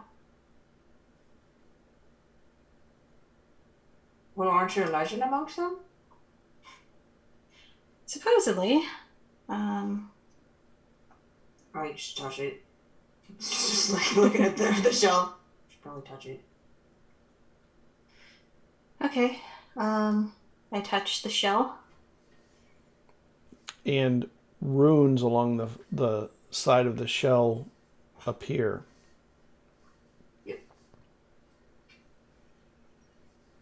Am I able to read them? I only know Druidic, Elvish, and Infernal. No. Can I Gwen? I look at it. Do you know any of the languages of the sea? The Nereid, Merfolk, anything like that? Oh no. I didn't think She so. looks at it. Oh wow, this is actually out of my wheelhouse. So maybe we should copy them down? I don't know. Yeah, I'll write them down. Pulls out her notebook. Unless, does anyone magically know how to read aquatic languages? Okay. I mean, here's some time. Probably crack it. So Yeah. I write down. I can do comprehend languages. I'm just kind of exhausted right now, but Okay. Well, you can do it later. I wrote it down. Yeah, that'd be good. Okay. Okay. I remove my hand from the shell once the Dwen is done writing. Mm-hmm. And the runes fade away.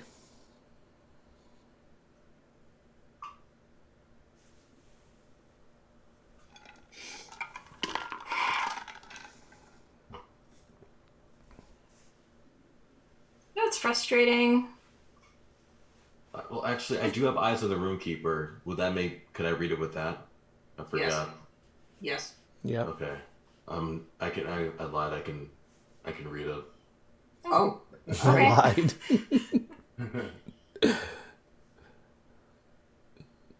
And it actually says Desus Lambros. Just the name. Okay. Yep. That is well, it's you.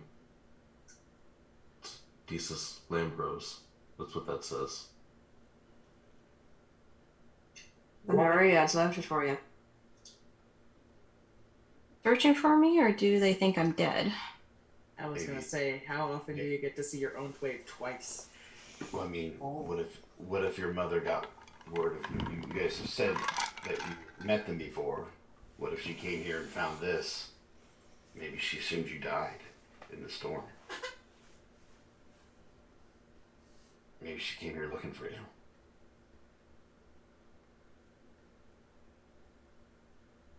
Maybe.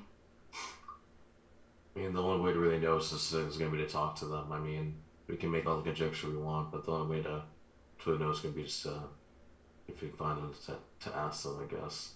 Because we can think ourselves in any kind of circle. Yeah. What's this again? Another one of those hard looks.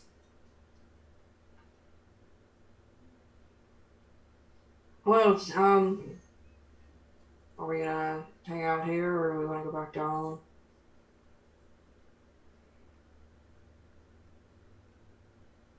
Okay, I guess stay here. That's okay. Looking at the thesis, like everyone's kind of staying still, going with their thesis is doing. So, I mean, is there any cool places on the island that you want to show us that you have good memories of here? Like cool little coves or anything? There was the tide pools I used to play in. Would often run in there when, needed something to do. There wasn't too many kids around. Used to run around what used to be the dock as a cat. That was always fun. And, running around a shaggy dog. He was a good dog. It was fun playing as that one. And Lulawin would keep me company on the times when I was older. But you see the tenseness starting to get into her face as someone who's starting to bubble over. It's not like I was ever hiding, And I just scream and kick that post down. Okay. And it falls. The shell doesn't come off of it, but, falls to the side.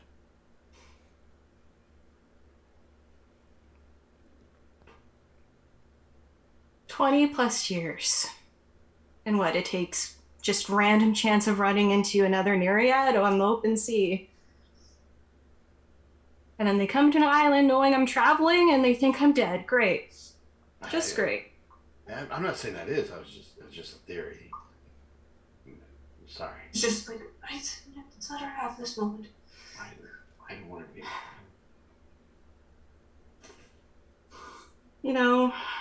And I turned to Dwen. When I met you and we went to try and find Taliesin and that whole journey, I'd always hoped that maybe my mom would be like you. That maybe she was trying to protect me and maybe she would come and get me one day. But she never did. She never did. Oh. Dwayne just puts her arms around you.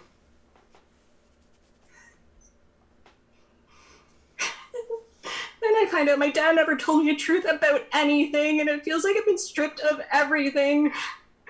And then all I have is you guys left, and even then, it feels like everything else is trying to pull us away.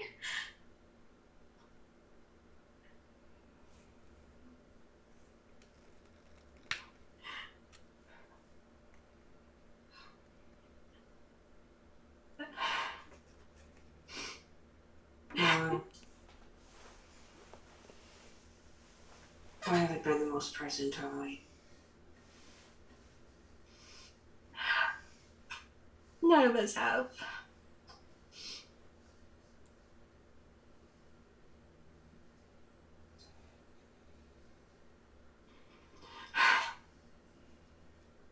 But I gotta find a new home now.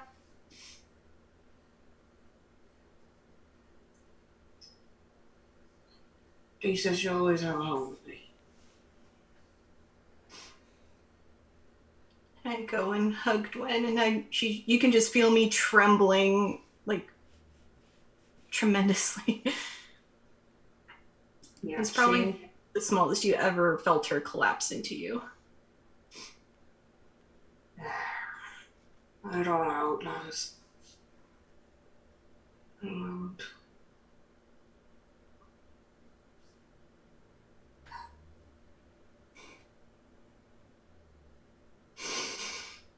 I think I was to say that Vesrid and all of us.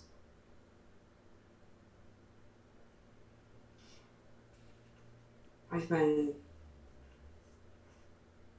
trying to sort all of that out. And I haven't been the most attentive.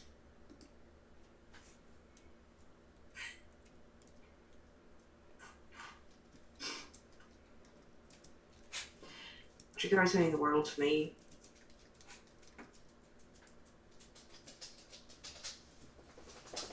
I know I don't like us falling apart. So, sorry I haven't been better.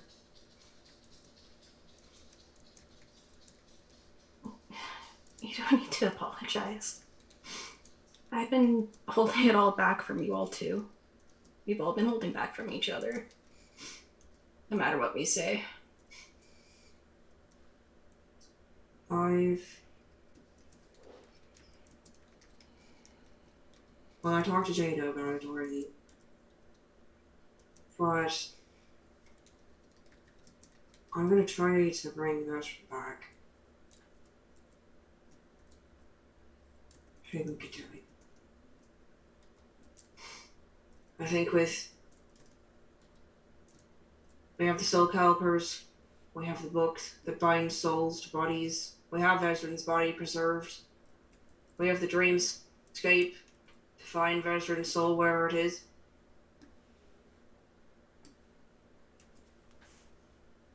So, I want to take care of Nios first because I don't want to bring Vesrin back into a world where he'll just go leap in front of another Firbolg. So we're gonna kill all the bad guys first, at least Nios, and I'm gonna bring him back. That's what I want to do. Okay. Okay. I want y'all to come with me to do it. Of course, Sean tries to do it. And Eizen, you're okay, so I guess you can come. I'll do it, but I need to be allowed to punch him in the face as soon as he's ready to do it. Oh yeah, no, definitely. He's getting an earful from this one. Okay. I might be able to find some shrimp in the tide pools. Yeah. Show you all my sand castle building abilities. Yeah, we can make a meal out of shrimp and sandcastle. Yeah. Okay. And I start leading everyone to the sandy shores and the tide pools that I'm familiar with. And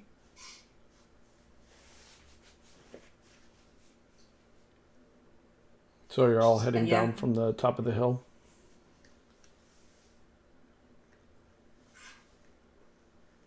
Yeah, Gwyn, will kind of lag behind, and mainly to make sure Hipley is actually going. I was gonna say that Jada lags behind as well. Yeah, like we kind of exchange looks, like.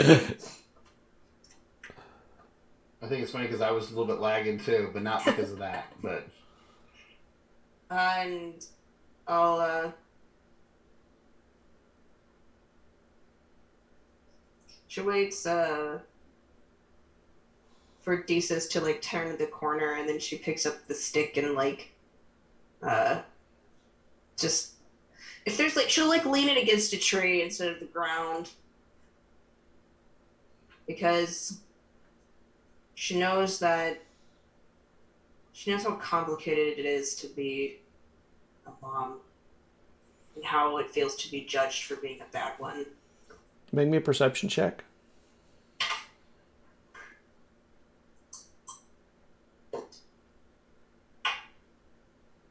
It's 26.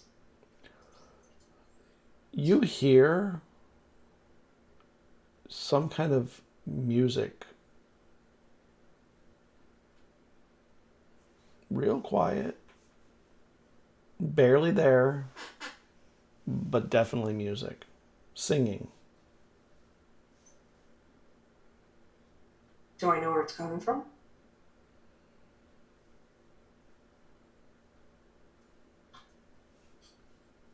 Can I tell where it's coming from? No, not really. It's just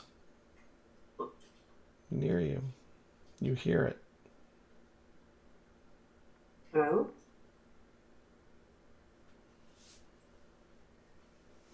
Did I catch any of the singing? What was being said? You don't recognize what's being said. It's not in a language you know. Is it similar to how the Nereid sounded when they sang? Yeah, it's like that.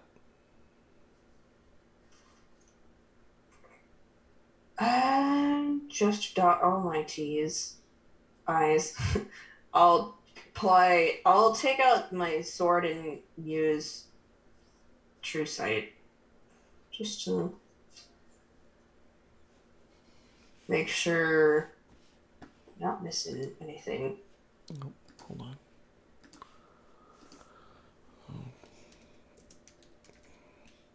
I have to check what you really can tell with that. I want to make sure that you could know this.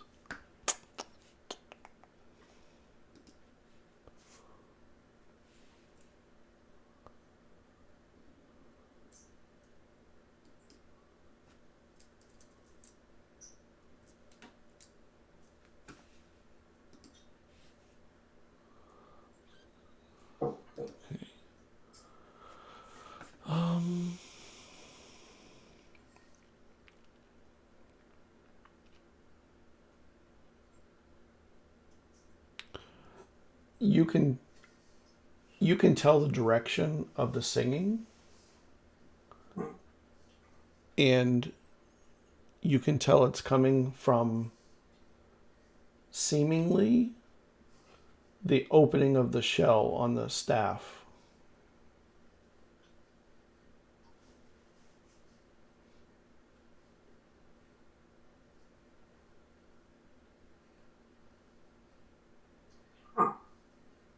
Can I bring the shell to my ear?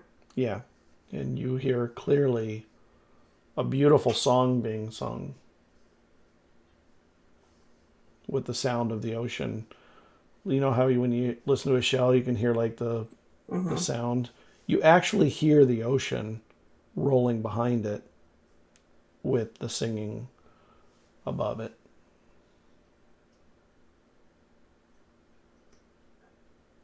I'm gonna take the shell and just wrap it up in my clothes, put it in my bag.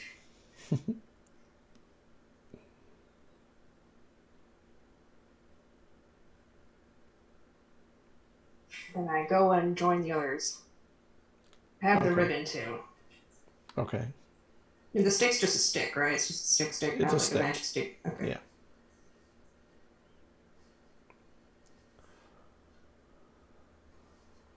What are you doing, Hipley and Jada and Eizen?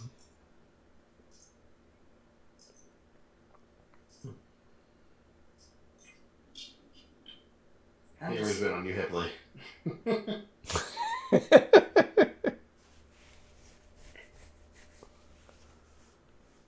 He's just walking, trying to not really look at him with the eyes, just kind of walking, almost aimlessly.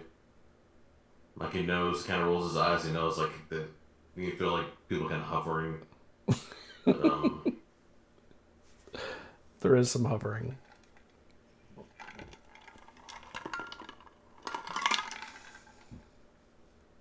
Just kind of walk.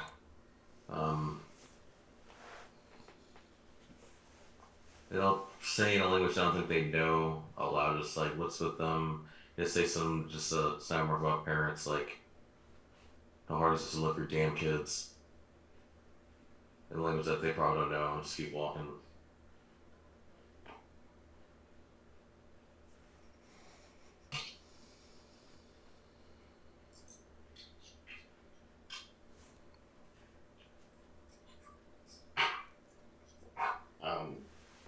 Eizen would wait till the last one, just kind of looking out, reflecting on some things, rubbing something in his pocket, and just thinking about everything he's heard from this group. Just kind of look out, and then he'll turn to catch up. Okay, so you catch up to Desus. You're the first one to catch up. No, I mean, I lagged behind is what I'm saying. I was just letting you know. Okay. So are you still lagging behind? Now that Hipley's started walking. What I'm saying is I would have waited till everybody left, and then I would have followed, is what I am saying. I see. Just that moment, reflecting on everything that's going on with this group as the outsider, taking it in, looking at his own past experiences, and then following them. So Desus started going down the hill one way. Hipley started going meandering down a different way because you're at the top, so there's no staying at the top. If you're gonna walk around, you're gonna go either down or up. Is Hipley going a different way? You're not following. I don't know. Are you going down the way Desus went or a different way? Like he's kind of walking aimlessly, so I think, probably most likely, we roll it. Leave it up to chance. Let's see. Are we doing highs or lows or odds or evens? Odds or evens. So, he's walking in the same direction. Okay. Jada, Cerridwen. As soon as Hipley goes, I'll go. Yeah, as soon as I'm done with the shell, I'm walking. Okay. Eizen, you're straggling. Yeah, just again, it's a lot to take in with this group, trying to learn what they've gone through together, and then, like I said, reflect on his own past, his own life, and then just follow them down. Go have some seafood by the seashore. Yeah. And make sandcastles, potentially. So Desus, you have everyone in tow behind you, and you get down to your favorite tidal pool from when you were a kid, and you teach them how to catch shrimp. It's pretty easy in the pool. Here's some fishing gear I keep on me. Just scoop them up. Right. You see a crab, bonus points. Yeah, I jump in. Okay. Into it. Take my shoes off first. And she's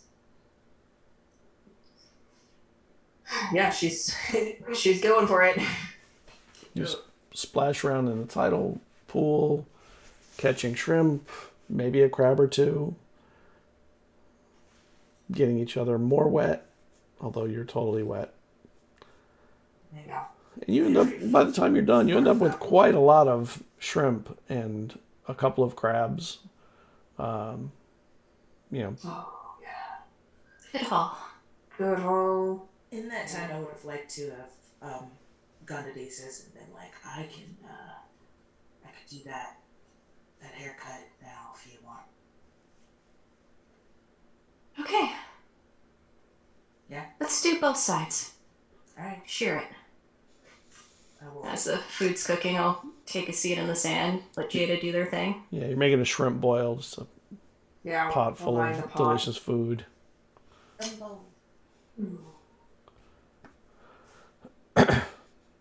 And I add the roots that I got from Market.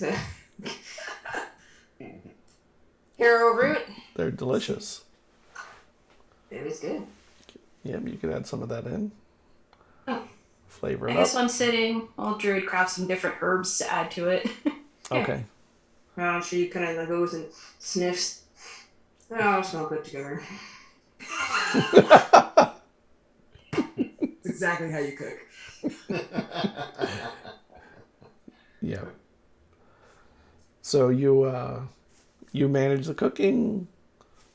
Desus gets her haircut, Eizen and Hipley, I guess, are just smelling the food and waiting. What are you doing, Hipley? Just passed out in the sand, probably. Just Okay. well, just passed out.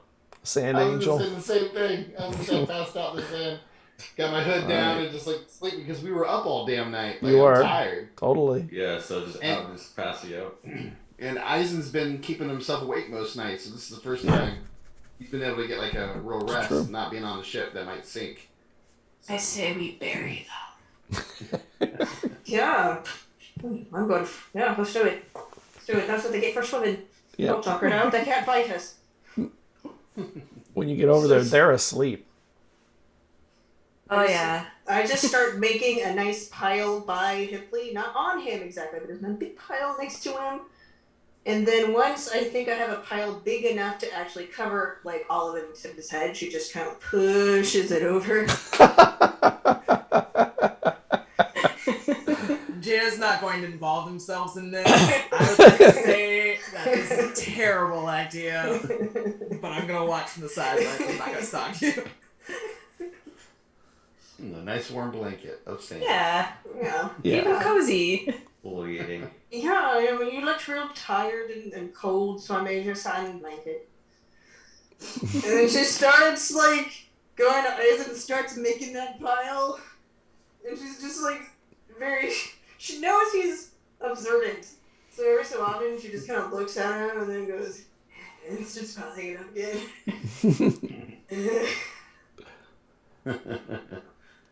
And if she can get a big enough pile, she will also just... You can make a huge pile. Yeah. It could be a debilitating amount of sand. And then she kind of like makes the sand sort of shaped like a mermaid tail and adds some little Yeah. bikini shells. Perfect. And I think that's a really good place for us to break with the very rare sort of comical warm moment and their eyes open. And This is that's the best I've ever that's looked. where it cuts. Thank you everybody for joining. Thank you Blue Collar DM for sending us a raid from your station, your channel station, from your Twitch. It was great to see you. I haven't seen you in a while. It's awesome that you guys came. We'll see you next week, next Tuesday. Have a good night, everybody. Bye.